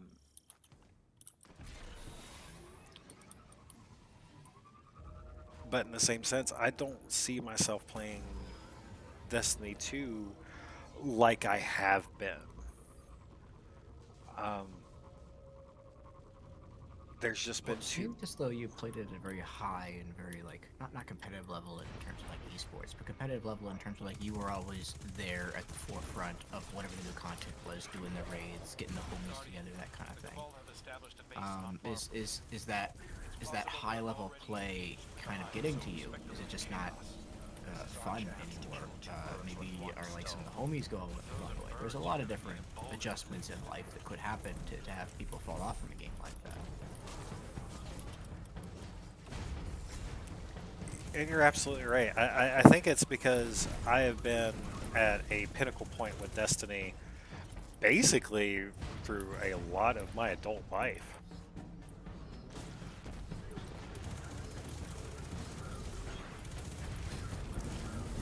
And like even now as I'm playing it, like a lot of this content I've done so much that it's predictive measurement at this point. Like, hey, these guys are going to spawn at this time. And I know exactly when I need to start shooting when they fuck. When I can start shooting and when I can't. He said the bad word. My stream is not meant for for the younger audience. Good. I don't have mine marked for that either. No, in terms of finding yourself as a content creator, that kind of stuff takes time, and it's not easy. I certainly haven't found myself. I've had like inklings of ideas of what I want to do, but they've kind of fallen through, and I'm gonna do my best to do what I can in the now, and who knows? Maybe I do still become some sort of TTRPG related content creator. Or maybe I'm just like, you know what? I've been trying not to become a Pokemon streamer because Leo will never let me hear the end of it. But maybe I just go do this. This is another area that I'm very knowledgeable in and I'm entertaining enough to do. So I don't know. We'll see. The thing that hurts me the most as a content creator right now is that I can't talk in my streams. I think I get what you mean. 'Cause you can't really be honest, and you can't also use the types of words and language that you'd like to use. It's too restricted. Yeah, I can keep Or are we going beyond the cussing? it's more like I freeze up. Like I come off as very overconfident most of the time, very cocky too, and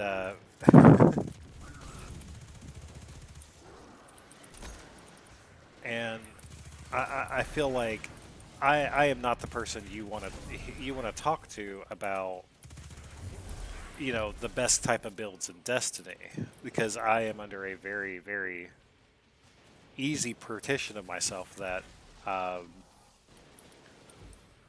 do I put it?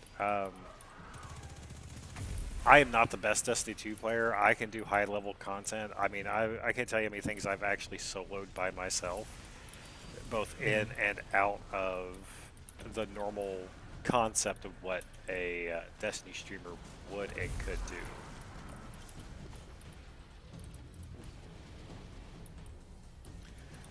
But I'm also not good enough to where I could compete with the likes of Glad and the high tier escapades of the streamers that have been doing it since like basically D1 and Well, it also depends on the type of streamer, because there are some streamers that people like watch because they're very good at the game because there's that talent factor. And there's some people that like they would watch for kind of the PvP type stuff, right? But in your particular case, it seems as though your area of expertise is the PvE player versus environment. Oh, very much so. I can't So tell you the some- last time I was involved in PvE that I was doing really well. I mean, momentum control I did last time. And I was actually doing pretty good at it. I was a little perturbed at some PvP nonsense and things like that because unfortunately, that's where this game lacks a bunch in at the moment. Is that their PvE content, their PvP content has been very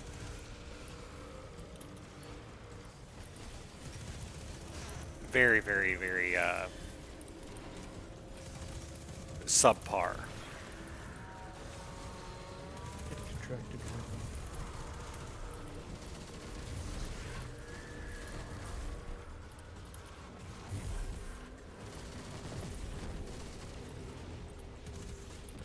And I hate to say it because I do enjoy Destiny. It's just, I think it's getting to the point where I need to figure out what I'm actually going to start trying to do as a Destiny 2 streamer, or if I'm going to quit. And right now, I think I'd rather just stop. But that comes with, I have seen this company do great things and really fucked up crap. So there I go. Passion, it leads to me to do this. No, I understand. We are most knowledgeable about the things we care the most about, and thus, if we were going to criticize something, it's going to be something that we are very knowledgeable about and that we love. You can both love something but still criticize it, and those who think otherwise are dumb, and I don't like them. I understand there's a stigma against criticizing things, period. And just like, oh, are you complaining? Well, I'm complaining because this is something that means a lot to me, and this is what I choose to do with my life. So, F off. Exactly. This is what I chose to do. These are the games that I have become most attached with in every aspect of both my gaming portion of myself and my inevitable downfall. It feels like so.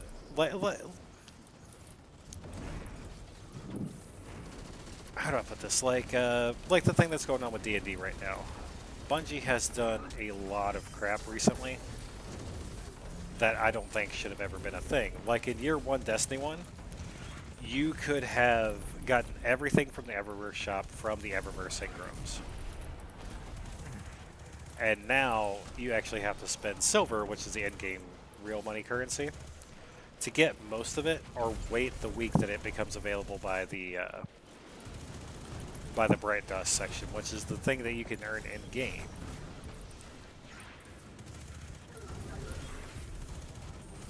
And it just seems like it seems like they got away from what made Destiny Destiny.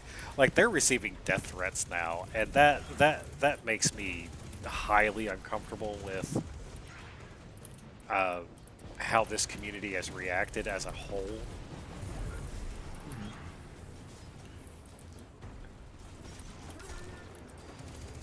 Anytime that you're sending a developer or really anyone just trying to do their best to create a fun environment death threats, I think that you've gone off the deep end. So I can understand. It sounds as though there's definitely some very unhinged people out there. And it makes me sad because Destiny, the Destiny community used to never be like this. Like it actually used to be a very good community that you would want to join because it used to be, you know, one of the top-rated communities. Yeah. It definitely has a reputation for being a positive atmosphere. It's just like, well, Destiny's not for me, but Destiny fans, though, like they're pretty quality people, and like they're very loyal. They're just gonna keep playing that forever, and so on and so forth. Yeah. It used to be a very positive community. I don't know if it still is. I've never really been a part of it. Like, I tried it. I played like a day of it, but that was about it. Cosmodrome sweeps and decoding engrams would bring the same level of I excitement. don't know. I'm just not a shooter guy. Like No, I did really enjoy what's it called? Remnant from the Ashes. ooh, I do like Remnant. Did you see that they're releasing the second one, right? Yep. Yep. If I have the money and time, oh boy, that's gonna be fun. That may actually be a game I pre-order. Like the 27th of this month releases Dead Space, the remake for it. Right now, I am trying to figure out if that's something I just need to go ahead and pre-order, and it's what 17, 18, 19 days away. Mm-hmm. I don't know if I should just go ahead and pre-order it, and that's the thing I'm going to be streaming that week. You know, Saturdays, Monday mornings, Tuesday, Friday mornings, that kind of thing. How dare you actually have a stream schedule? Well, it's the one that's forced upon me by, unfortunately, by my work schedule. Mm-hmm. No, that's fine. I get it. I'm giving you shit. Don't worry about it. Oh no, now I said the bad word. But I wasn't cussing. It was just a phrase, YouTube. It was just a phrase. I promise Please. we're not bad people. Don't ban me. Don't cite me for this, please. I'm sorry. Who the hell's text messaging me?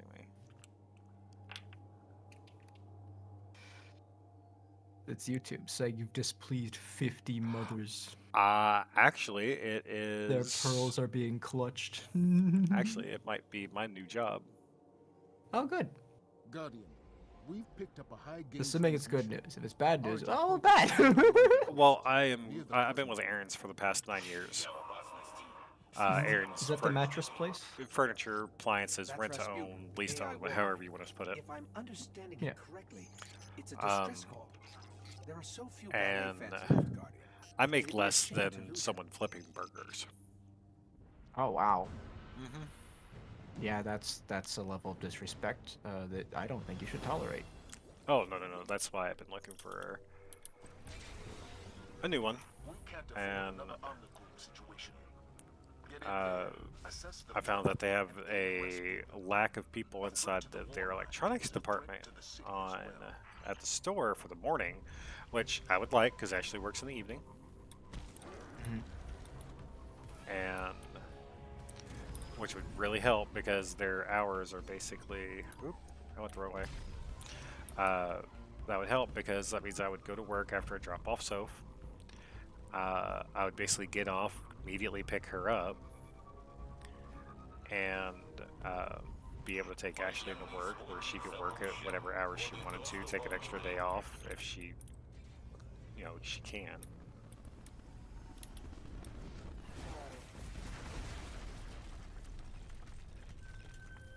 Yeah, just, it seems like I'm not worried about making the big bucks, but I am, however, worried about not being able to spend time with my family at this point because I worked for Aaron's for 9 years. I have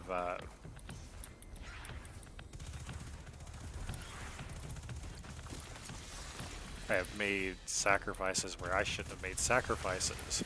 Put that job first where they probably shouldn't have been first. I understand. I've done that for my jobs as well, but in my particular case, I'm just looking out for me. There are certain people that you can expect sacrifices from, and that you can expect loyalty from. You can expect loyalty from. Okay, I said it right. Yeah, you but said it right. At the same time, like you do need to value yourself. It's not selfish to believe that you should be paid well for what you do. You're not a traitor if you leave a company because you don't think that they are treating you right or asking too much of you. I think it's perfectly fine to shop around for careers. I certainly have more than I'd like. I would have liked for some more stability personally, but certainly like 9 years, like you don't owe them anything, right? If you stayed 9 years for them at burger flipping rates and made sacrifices for them, like it's not a betrayal. You don't gotta feel guilt or anything. if anything, like this has been a long time coming, and they should have expected this, or they should have treated you better. Very much so. They should have made they should have made the effort to want to keep me, and that's what it's gotten to at this point. Like, I applied to be general manager of my store. You know that? I think it came up. Yeah. I applied to be the general manager of my store because the team trusts me and everything else. And I come to find out that he had already selected the person he wanted to hire. He just didn't tell you. And the whole interview that I did on my vacation, I came in on my vacation to do the interview. And I've got access. yeah. Just to find out that that was basically just a formality. Yeah. No, I can understand the frustration there. That would be disheartening. I told my new boss I'm giving you till April when raises are due. If you don't boost me up to 19, I will be leaving. Radio could have picked up Rasputin's distress call. Fair. I hope he took it well, because he deserves it. She's like, well, I can offer you 18. I was like, nope. Non-negotiable. Get fucked, nerd. I'm more than willing to negotiate, but it's not going to be in your favor. Well, then you're not willing to negotiate.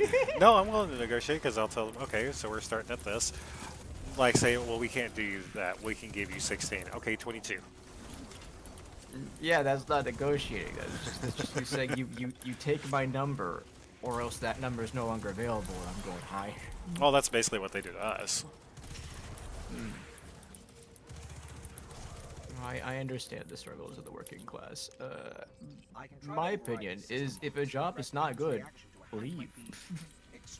That's probably not like the best advice, because there can be certain circumstances that keep you at a job, certain risks involved with leaving a job and whatnot. But if you're in a position to leave, leave. That sounds like it hurt. Pardon me. And it sounds like you're currently in a position to leave, or at least getting there, if this text message it means anything.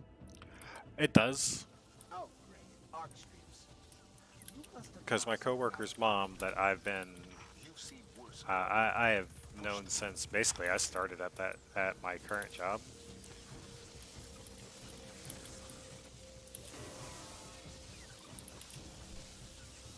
As actually trying to help me get hired along in the mornings.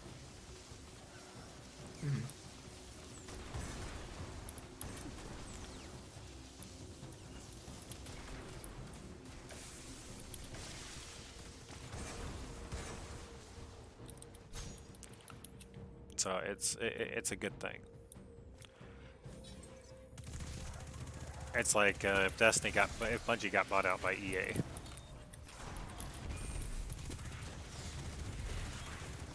Wait, that's a good thing?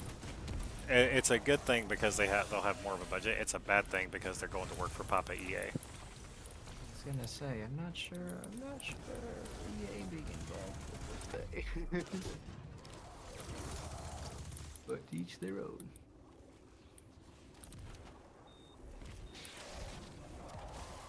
I don't know.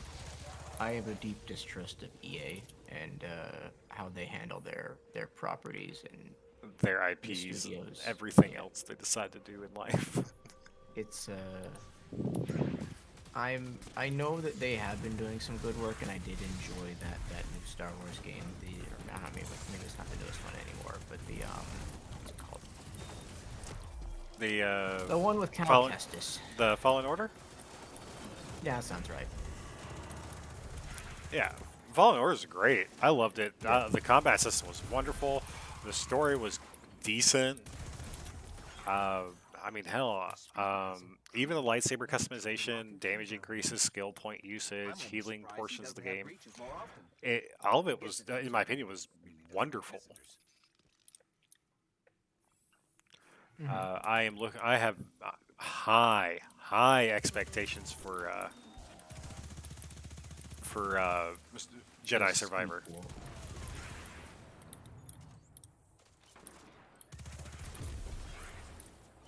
very, very, very high expectations for that game, and I hope it does not fall short because I am pre-ordering it.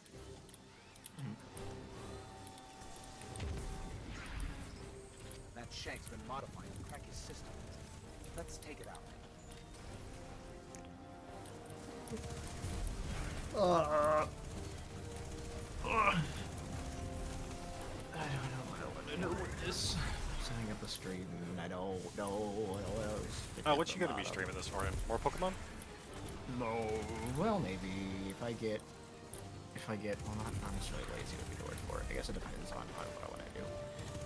I'm thinking I'm gonna look into one of those new fledgling TTRPGs and do a deep dive on that. I don't think that's gonna make for riveting content, but it's something. And tonight or tomorrow, if I have enough to give like a first impression on it, I will. And then I'll make that video and I'll put that out there, and I don't know, maybe people find it. Well, there's gonna be a massive amounts of people looking for a new TTRPG to play. Exactly. Especially if people on this like fucking petition that people are signing goes through. Yeah. I'm thinking this could be an untapped market, so to speak, so I figure I'll make content on it, especially considering that, like, it's something that I'd be doing casually anyways, shopping around for a new system. So...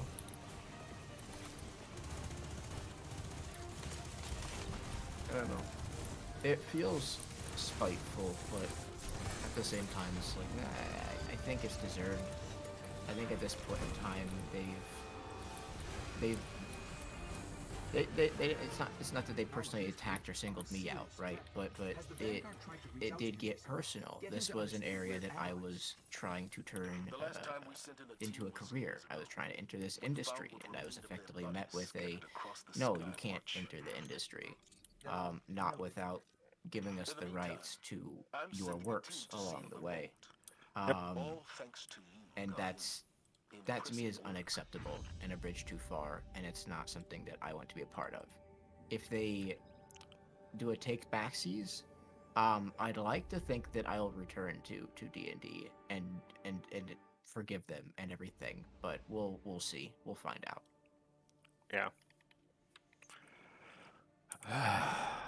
Oh, I hit the wrong button.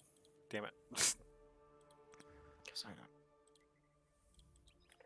Oh. I'm only as upset as I am because I'm as invested as I am. I'm only this upset because I loved it that much, you know? Mm-hmm. And I feel like that's the same for most of us. Most of us aren't just like people on Twitter stirring up trouble. There we go. The only reason why I believe that I think a lot of it's done out of passion. That I think this petition might actually do something is that I have seen it on 4 different social media platforms. Mm. And I don't remember which one it was. I know I signed one of the petitions and left a lengthy note, but I don't know.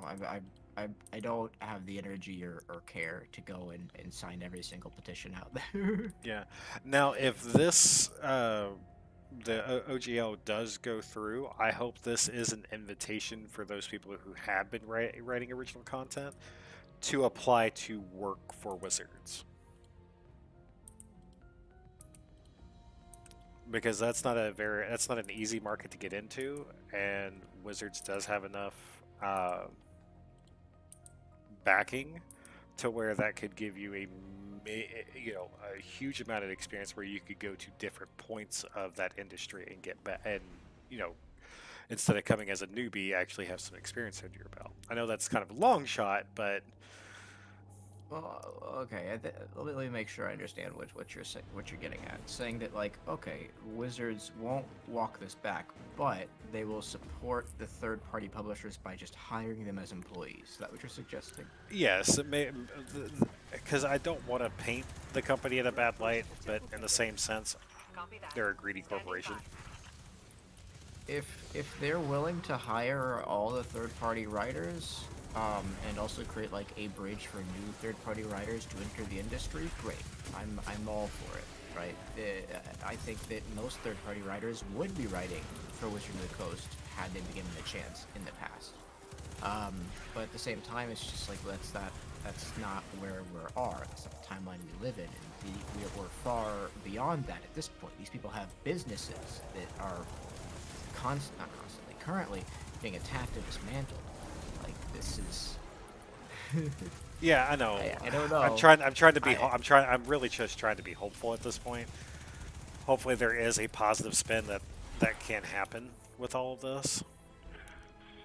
Also, like, places don't like paying people, so why would they hire people to pay them even more for content that they could otherwise get for free? Heading inside now. Because I'm Descend praying to the that heart of the Wizards won't temple. be like that. You're looking for one of the Queen's Techians. I don't know. Honestly, Tech witches. Even your if guardians call Wizards them. wasn't Her like name that, is you still Sadia. gotta remember She was about taken, the big brother but she behind can them, be saved. Hasbro.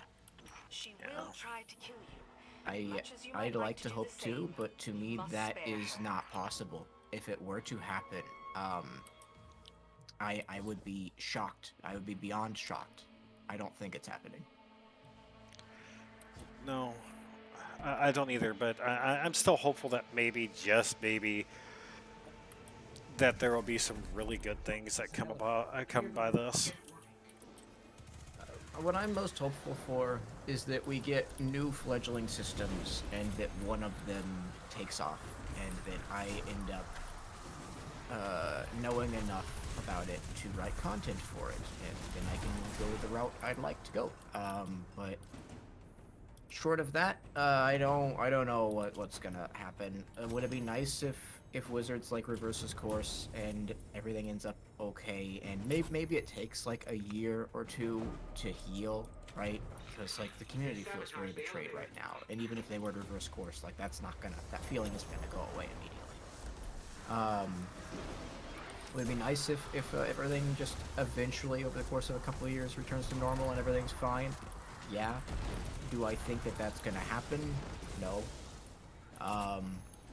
I'd like to be proven wrong, but it is what it is.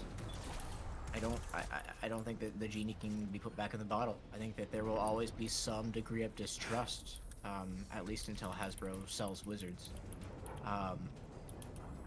Because then we can pin it all on Hasbro. Which for the record, we don't know if it's Hasbro, right? It could just be Wizards. Or it could just be one bad actor in Wizards. Or it could be just one bad actor in Hasbro, right? We don't actually know who's to blame. Yeah.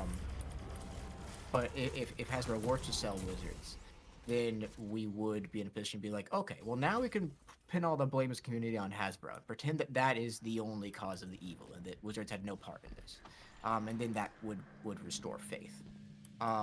So that could be a route back potentially for Wizards, but otherwise I don't see that the goodwill that they had in the community that was kind of thrown away, that didn't come about overnight. This community wasn't built overnight. It's been built over years and years and years and years of Wizard doing right by us, and they tore that down. I don't think that can be rebuilt overnight. See that teleporter? I don't know. Hopefully I articulated that correctly. You did. Wizards has forgot that this was made by their players, not by their the people sitting in chairs. Yep. Like, I understand where they're getting at, because as the biggest TTRPG, they do have a pseudo-monopoly, at least as far as third-party content goes. Because as a third-party content creator, like, what are you gonna do? Go write for, like, an obscure-ass property? No, because there's no money in it. Nobody's gonna read it, nobody's gonna support your Patreon, so on and so forth. So it does kind of force people to write for 5e, and I wonder if they haven't taken that for granted, where it's just like, okay, people will be loyal because they have to be loyal. And what we're showing them is that no, we don't have to be loyal. We choose to be loyal, but this is a bridge too far, and we're willing to stand up for ourselves. Yep. Is my take on it, anyways. Like a new system, like instead of 46 take away the lowest, it's 48 and take away the lowest. That's fair. I guess it depends. We get into some legal gray areas there, where it's like, can you copyright game mechanics and what is too far, right?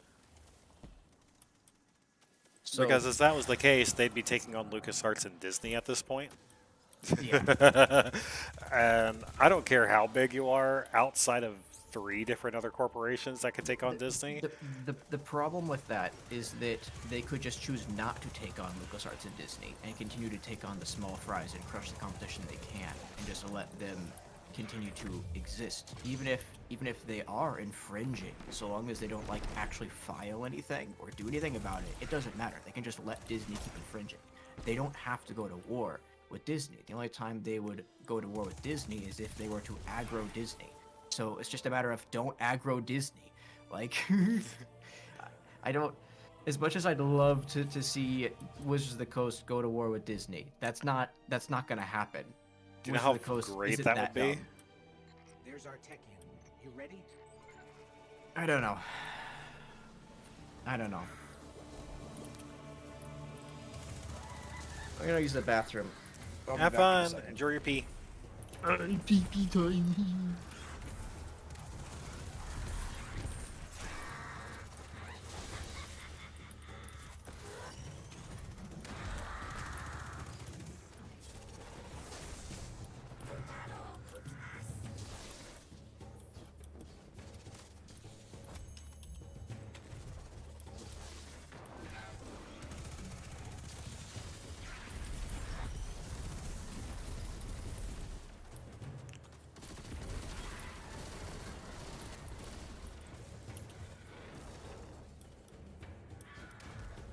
Eyes up.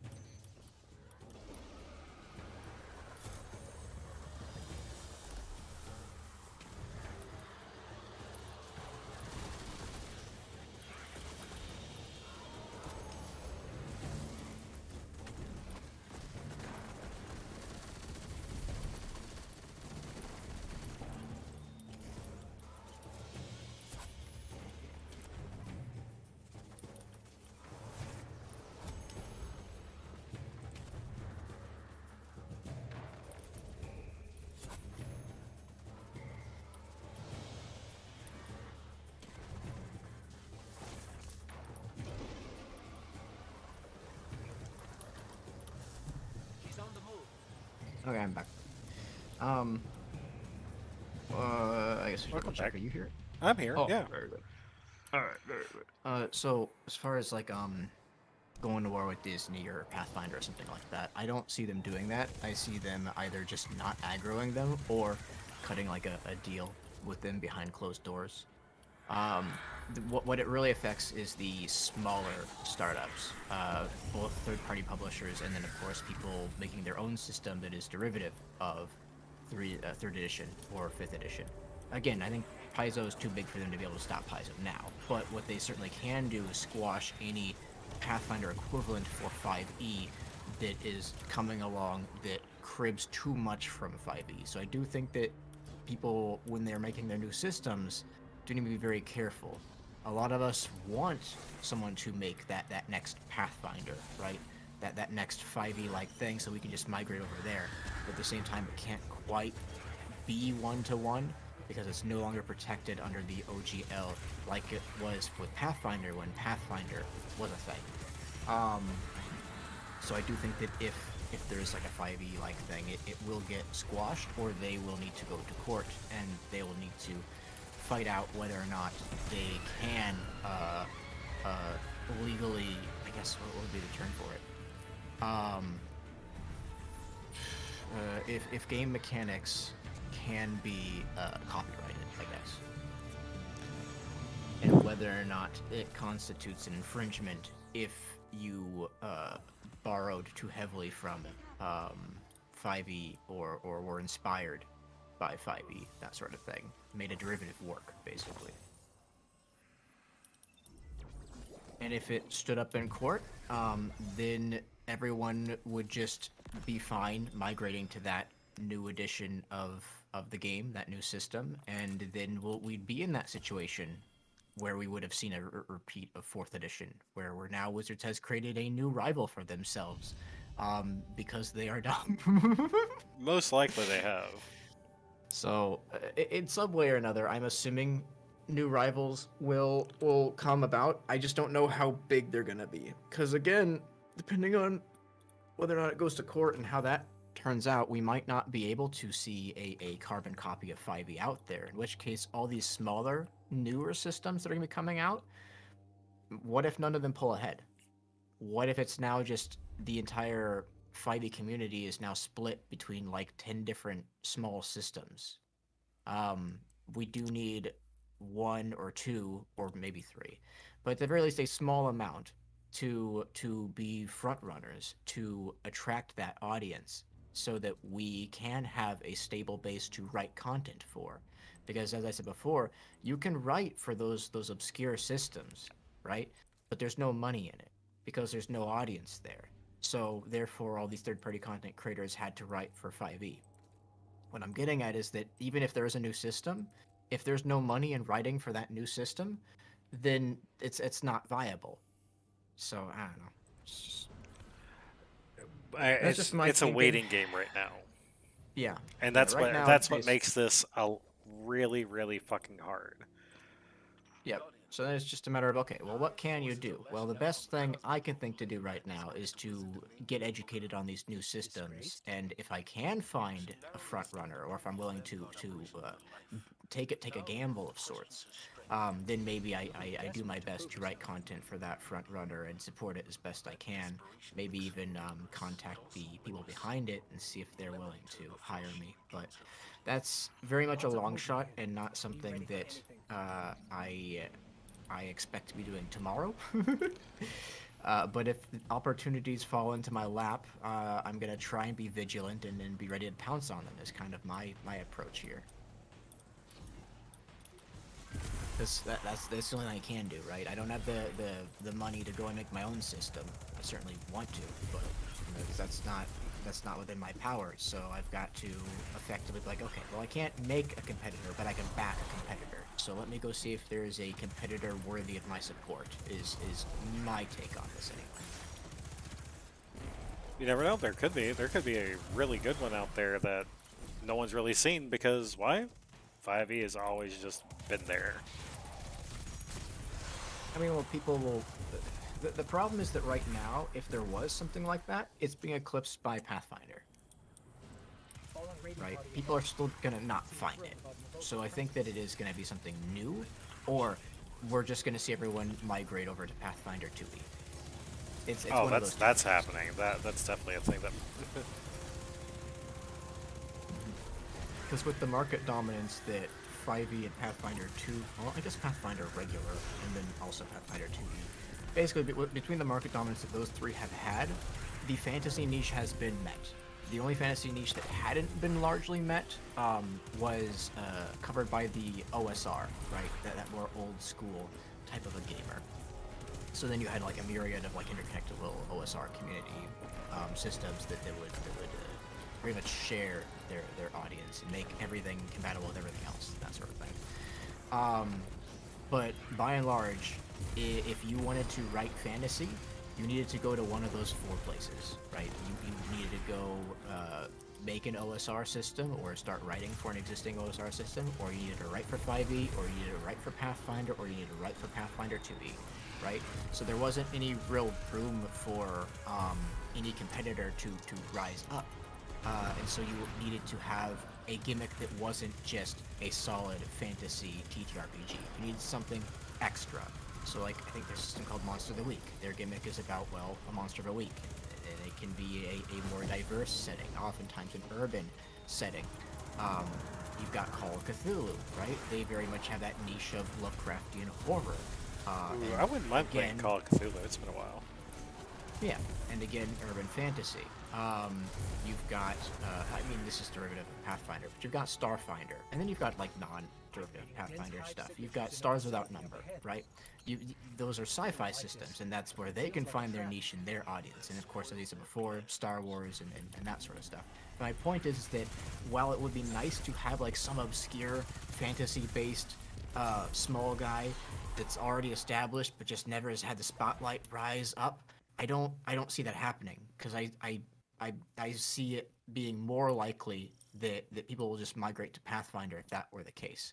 I think that the only way that we get a new iteration of Pathfinder for 5e out of this debacle is if people feel enough spite to go and back people that are deliberately trying to create a competitor. That is their goal. If they can make that clear, it's like, this is not okay and I'm going to fight it. Come back my system. Then people can rally behind that, and then it can hopefully Oh, it's become a this front kid runner. again. I fucking hate. Language. I really do hate these fucking people. I don't know what's going on, but I'll take your word for it. No, they're using the Shatterscape bullshit. And they're... It's the same shit Leo does, but the Sparrows. Runs you into a wall, kills you by physics. Kills you by physics. Death by physics. That's Navota. What's that gaming browser? I think it was like an Opera gaming browser. I think I install that.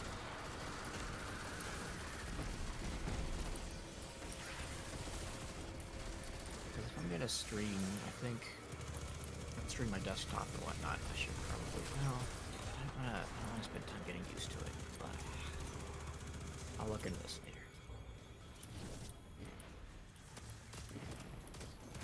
I'll just use Chrome for now, but I'll just have to migrate here.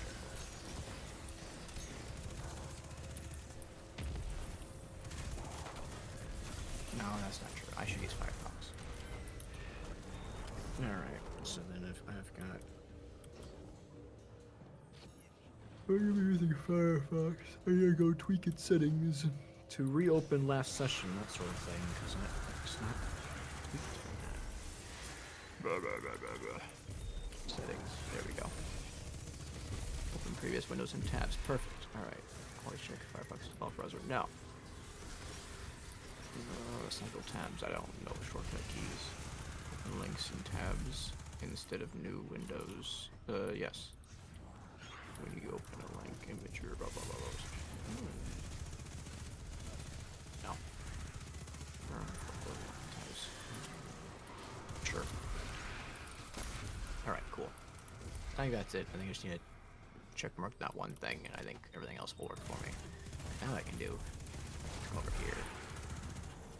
Go restore previous session. And I can stick this over here.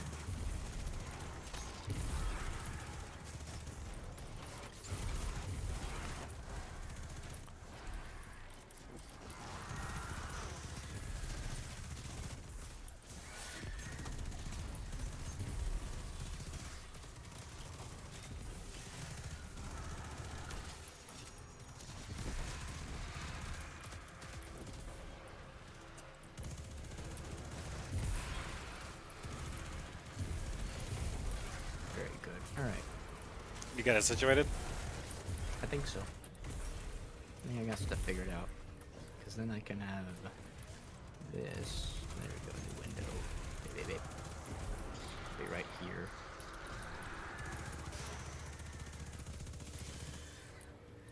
My worry is that Google Chrome does like autofill stuff. So if I were to do stuff on Chrome, I run the risk of like it just exposing my entire history, and I don't want to clear my history.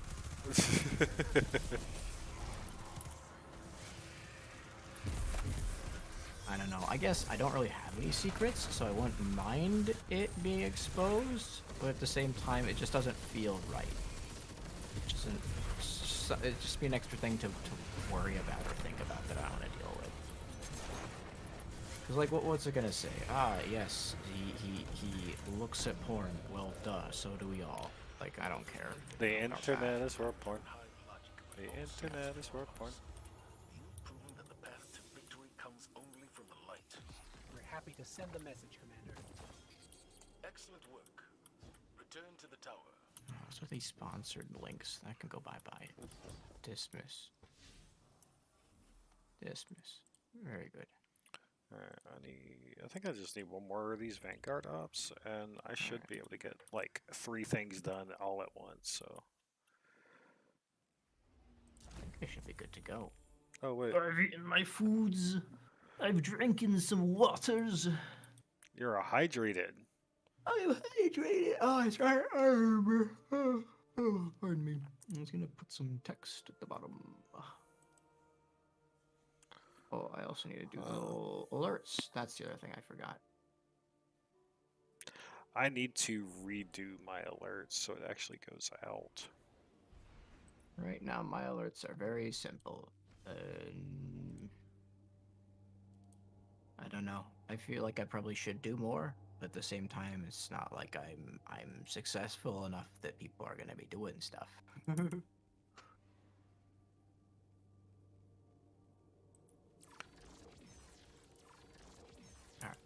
What's the other thing I wanted?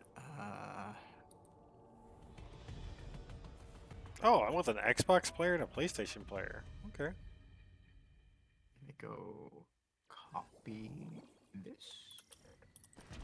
And then we want to go Intel over reported here. increased crew activity. Seems they were right. Whoa, Never yeah. good when the Cabal get this frisky. Whatever they're planning will be less effective without a commander. Get in there and take them out.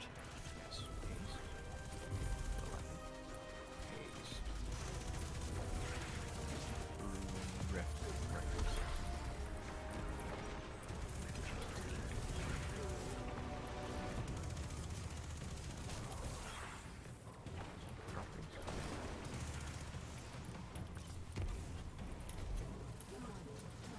Name 2.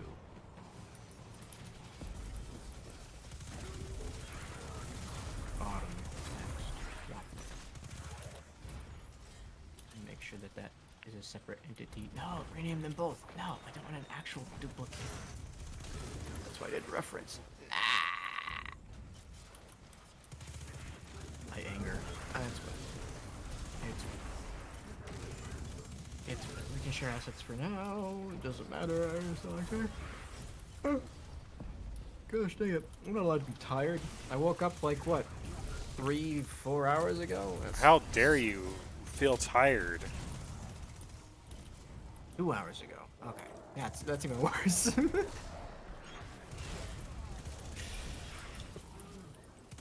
well, I guess I'll tap an energy drink early. It is what it is. I mean, I don't know how long I'm gonna be looking at this system anyways. I expect that I'm not gonna be doing a 9-hour stream. That's what most of my Pokemon streams have been, by the way. I don't know whether or not that's been a good thing or not. It means that you on like the the one game. hand, oh yeah. On the one hand, like it's good because it's just like, okay, cool. I clearly haven't lost my moxie. I can still be on as a personality and be talking for like an entire day. But at the same time, it's just like, but is that healthy?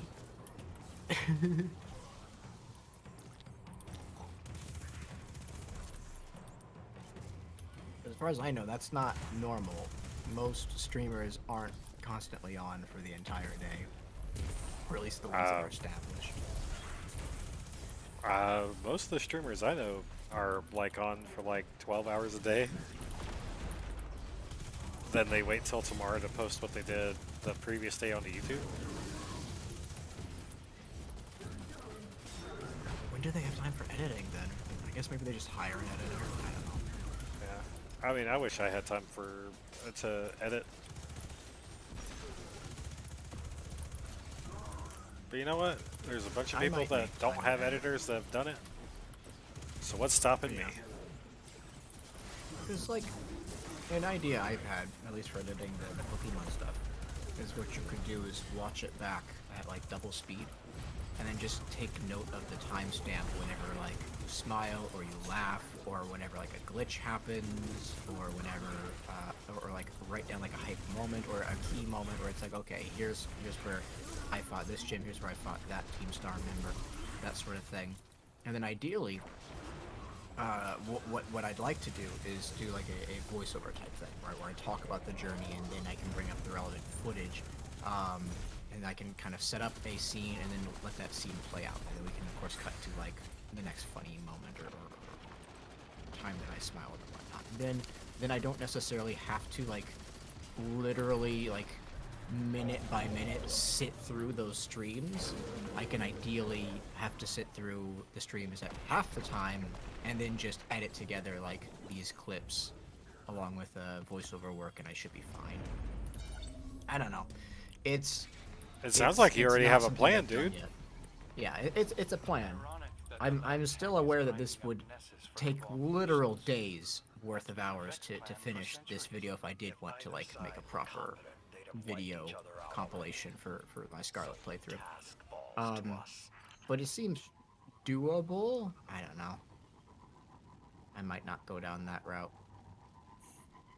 Because then the temptation will be to, well, okay, well, let's go be a Let's Play channel then. Ask Jenny to do it. Jenny edits? Well, not edit, but do your scheduling in moments. I guess if she wants to. I don't know. Yeah, you can always ask her.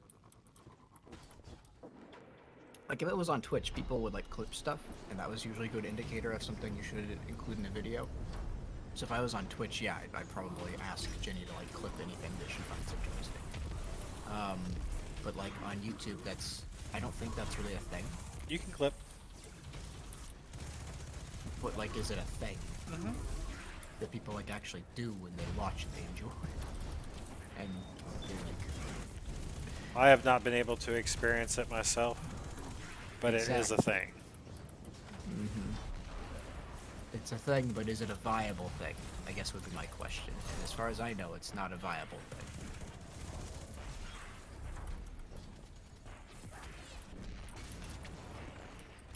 I don't know. I actually haven't even tried it on mine.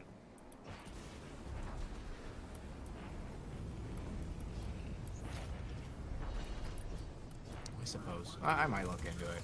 It bears thinking about anyway.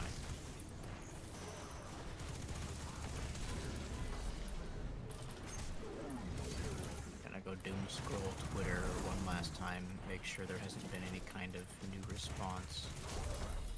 Oh, for the OGL? Yeah. Before I open a stream with a rather spiteful attitude, it would be best to make sure that I'm not misinformed. I'm not seeing any new updates. At the very least, Wizards hasn't posted anything on their main account, and I'm not seeing any new, like, leaks of conversations happening behind the scenes. So, as far as I'm concerned, if there is any updates, it doesn't seem to be public information. I'm gonna go check the latest tab and just scroll through that real quick. That would probably be useful.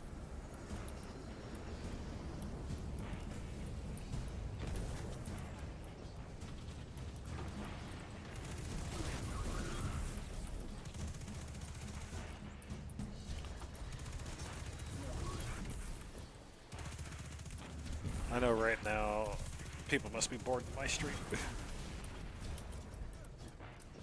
Nah, it's fine. I'm sure listening to me set up my stream and figure out what's going on with this stupid D&D thing is the most riveting, like, secondhand there content is ever. a group of individuals inside of those who watch it actually play D&D. I've gotten a few comments on that.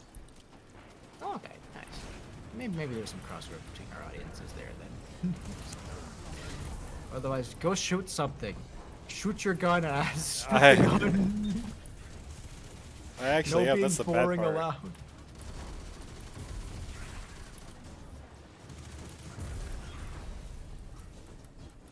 There are too many things to shoot? Yeah, there's actually a lot of things I can shoot right now, and it's becoming unstable. I also think it's really, really cute right now that there's a guy using a Warmind cell build. And it's a strong build. It really is a strong build, but there's like 14 more different ones they could use that make it a lot better and easier to go through. Like, the build I'm using is the Gear Falcons build, which is literally the Gear Falcons exotic chest piece that allows you to go, after you go invisible, you proc volatile rounds, and it does increase damage.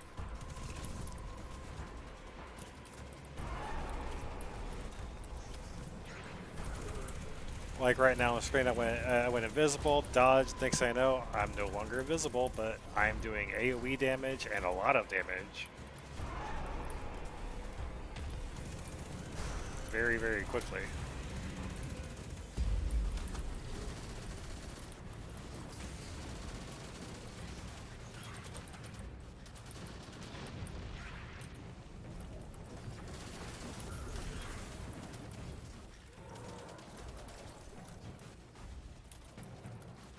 Or the Arc Hunter was Liar's Handshake. That's currently like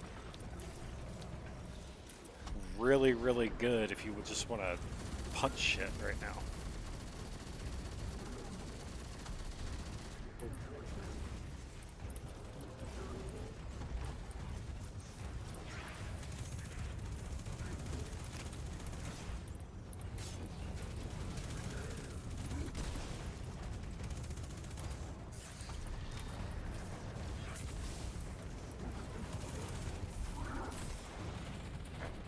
Scrolling through the latest tab in the top tab, I'm not seeing anything new. And I know that Twitter's probably not the best place to get your news, but I mean, I don't fucking know where else to check right now. Oh, sorry, such a bad word.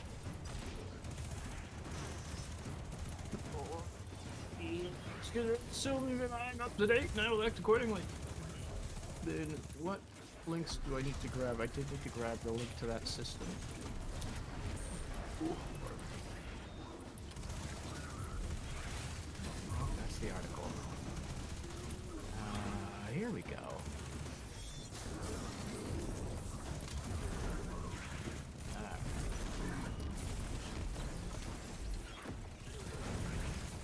Oh, I do need to. Come on, go down, go down, go down, go down, go down. Google Docs through Firefox. That's something. Google Docs.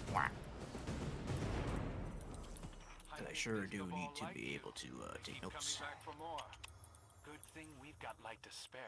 Oh, signed in with this account. That's not what I want. This is the account. I have to do one more. That upsets me a little bit. No. No being upsetty spaghetti. They couldn't give me the extra 100 points to get the rank up. Oh boy. Oh boy. Yeah, the person that's using the Warmind build got 37 kills out of the entire game, and outside of the entire match. Oh boy. Is that significant? I'm sorry.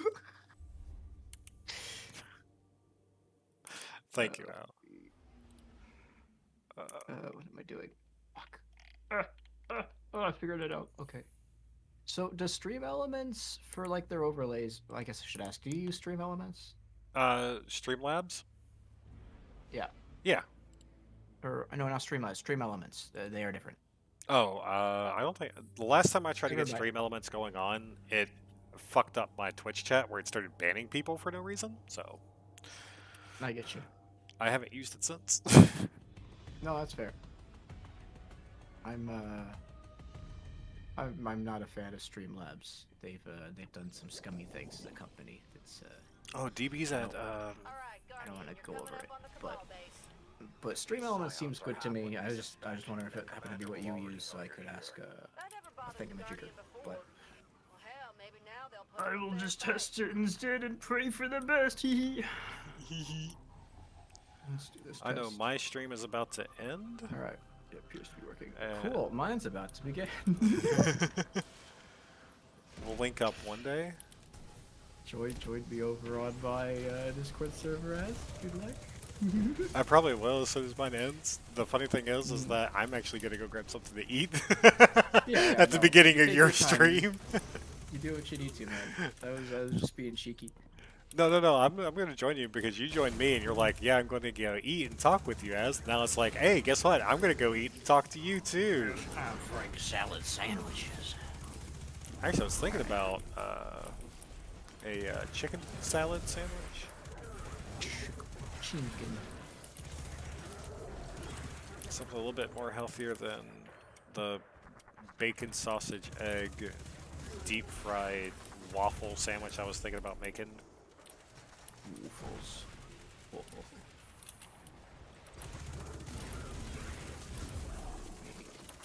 Take that. You know what? That's fine. Does that sound good? Honestly, that sounds really fucking good right now. Waffles. Well, it's 2 waffles or 2 pancakes that and make a sandwich out of sausage, bacon, egg, and a little syrup.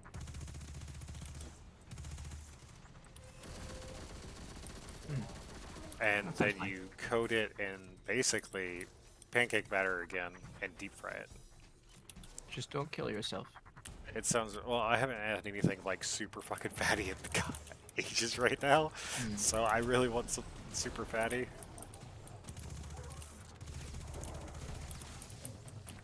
My concern is the sugar.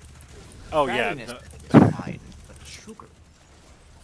no, I feel you there. I really do. It's probably gonna be absolutely horrible for me.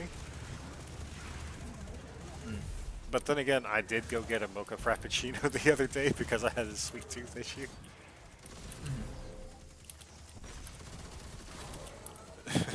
I am failing my diet. I am failing my diet, Al.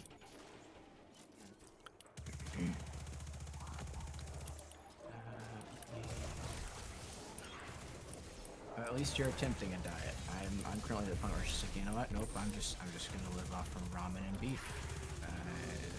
That's a good diet. It's not the diet I'd like. No, of course not. I'm eating about maybe half as much as I should for my gender and body weight, and I've also been trying not to exert myself at all because I don't necessarily have energy to burn, which makes for a very unhappy Derek because my body's deteriorating and I can't work out. But ideally, I get to the point where I can afford to eat better.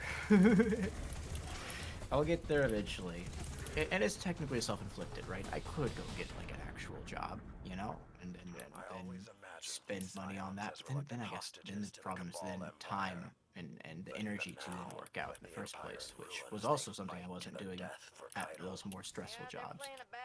So there's like a sweet spot. I get that because I work 45 hours a week. I stream. I try to stream at least twice a week. It gets tough, especially when you want to go when you're like, oh, I got some free time now, and go and do it. Then realize that you just get too fucking exhausted to do anything. That's why I'm kind of hoping I get this the job at this megacorp store.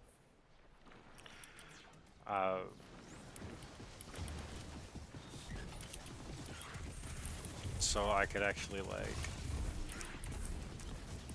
work in the mornings, be somewhat unionized.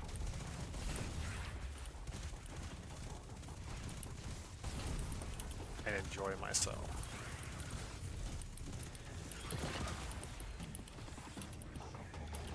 Why is this coming off the bottom of the G? No! Hold on.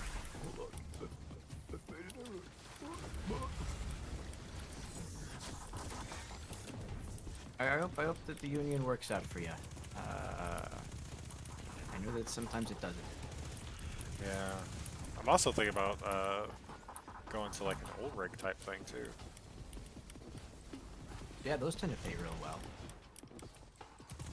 And I do want to get into that because the only problem I see with that currently is that they basically do 2 weeks on, 2 weeks off, and I feel like I would miss a lot of things with the girls. And as a father, Yeah, that's not something you want to do. I get it. yeah, that's not something that just Family is very important. yeah, but I also have to If take I care had a of them. family, I'd be living very differently right now. You have a family, just not a I don't have a wife and kids. yeah. You just don't have I that don't- type of family. I don't have anyone that lives local, though. So, as far as family goes, I text people, and that's about it. And then I've got like people on Discord, but I don't know, maybe I allow myself to heal at some point in time, but for right now I'm trying not to go back down that route again, where I rely on then believe in the concept of found family. I know that it sounds like cynical and bad and all that kind of stuff, but No, I don't blame you. where I'm at right now. You had some shit go on in your life, man. I would never hold that against you. Yeah.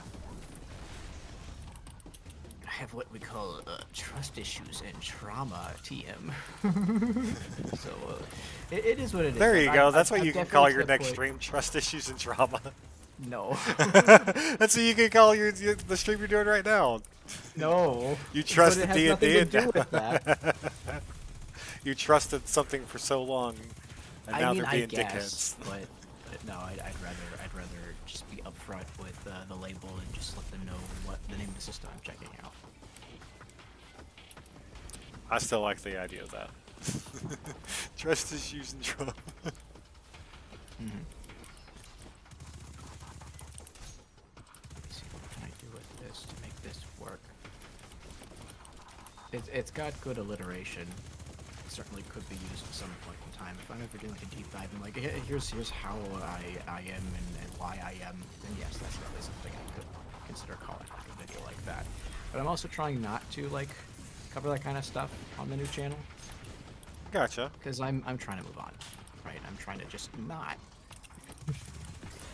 deal with it. I guess I don't know. Like I can't ignore it, but I can at least ignore it as far as the channel is concerned. I don't have to dredge it up. I don't have to like make it known. It can be an open secret amongst those that know about it, but like it's not something I need to necessarily cover unless like something forces me to cover it. But ideally that doesn't happen. How did you survive? Why is there a shield here? Oh, okay. There's just this random ass shield that's set up right now, and I'm like, what? Why are you here? Oh, I don't know why it's cutting off the bottom of these letters. Why is it doing this? why is what doing what? So in OBS, I'm doing like a little text thing in OBS, and for the G and the Y, they obviously like will hang down below a little bit, and it's cutting off the bottom of the G curve and the Y curve. Y curve, I guess, but at the bottom of the very tip of the Y. And I don't know what's causing it. I don't remember this being a problem the last time I set this font.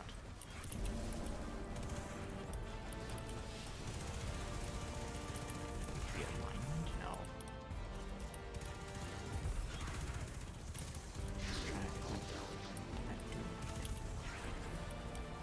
No.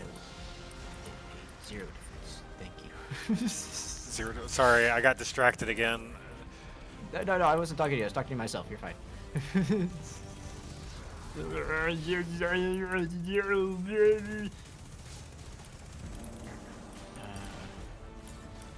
what if we actually go play? That sounds fun. Ooh, that looks good. Okay, what I expected. Use custom text.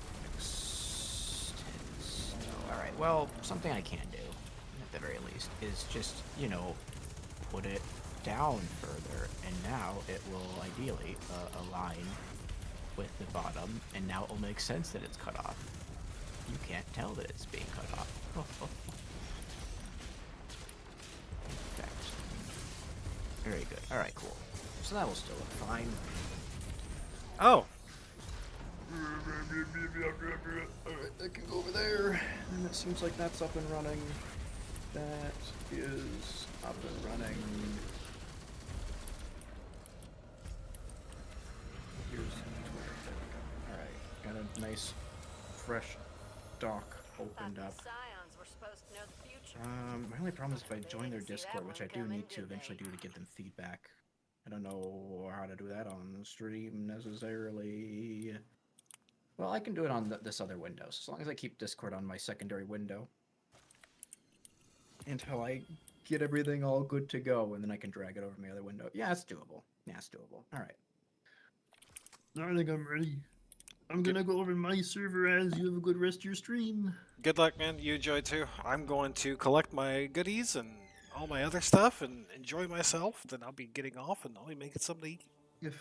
If there's any viewers of Az left, I want to let you know that you are contractors of Ligma, not lovely people, and I hate you, and you shouldn't watch anyone ever. If you You do have a get the good chance, day. though, go check out the Diligentleman himself, Derek the Diligent, over on YouTube at Derek the Don't popularize Diligent. that. Don't. The Diligentleman. No. My brand is being used against me. Help, abuse. You're Someone gonna call sit the there and you're gonna like it. No. Yeah, I'm gonna go use the bathroom one last time because energy drinks are not good for me. And then I'm probably gonna get going on this live stream. All right, have fun, Derek. So I'll see you that. have a good I'll day, either guys. see it in a few or see it in a few more. As is chat, you have a good day too. Or don't. Bye. Or don't. Bye. Why would y'all ever have a good day?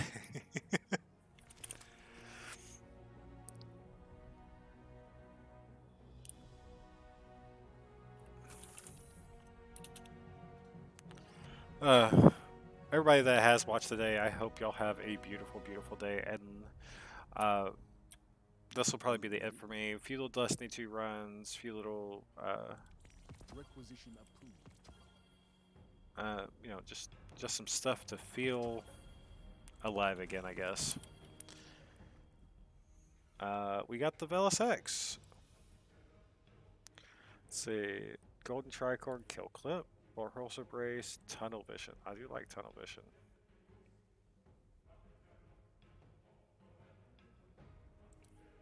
Oh, it's part of Void too. That may be actually something to keep around. That's garbage. I need to put that in the vault. Oh yeah.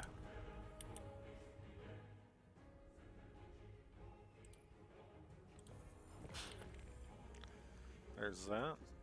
I need 2 more Hive bosses defeated in strikes. 5 more Heist Battlegrounds.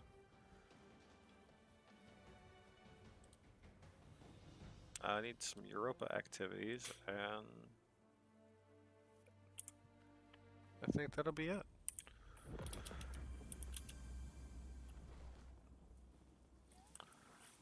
Let's go by the vault. Drop some things off in here. I do want to keep you. You do you.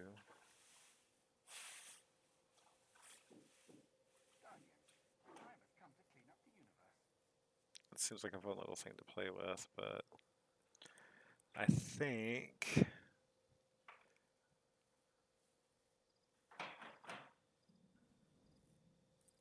I want my Telesto to be 87.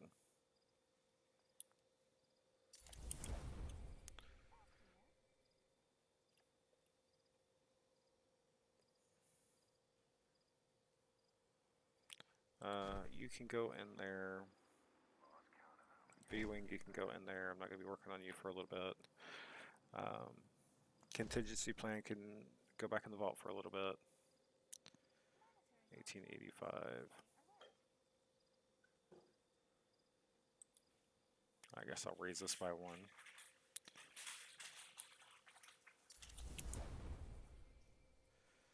And if I could get, what? I need what, 1 more? I need 2 more. Get 2 more of those, that'd be nice.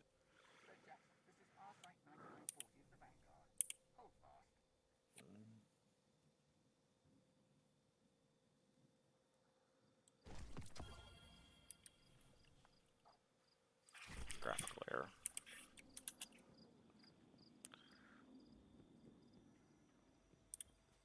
Banshee, what do you got for me, buddy? Back out there. Nothing yet. Let me ring gate with you.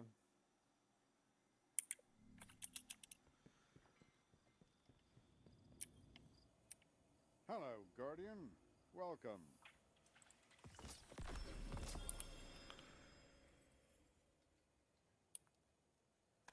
Go away. Is everything pretty much 85 right now? At you, so yeah. Sorry, bud. You can go away. Wait, what? Hello, Guardian. Welcome. I mean, I could just buy one and wait for another one, but I'd rather get some upgrade shit.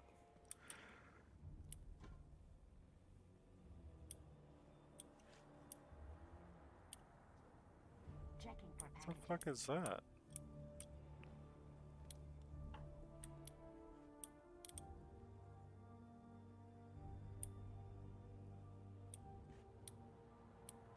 Oh, that must be the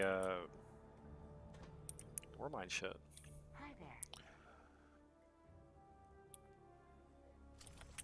Well, thank you so much, everybody, for joining me today. Y'all have a beautiful, beautiful day, and like always, y'all have a...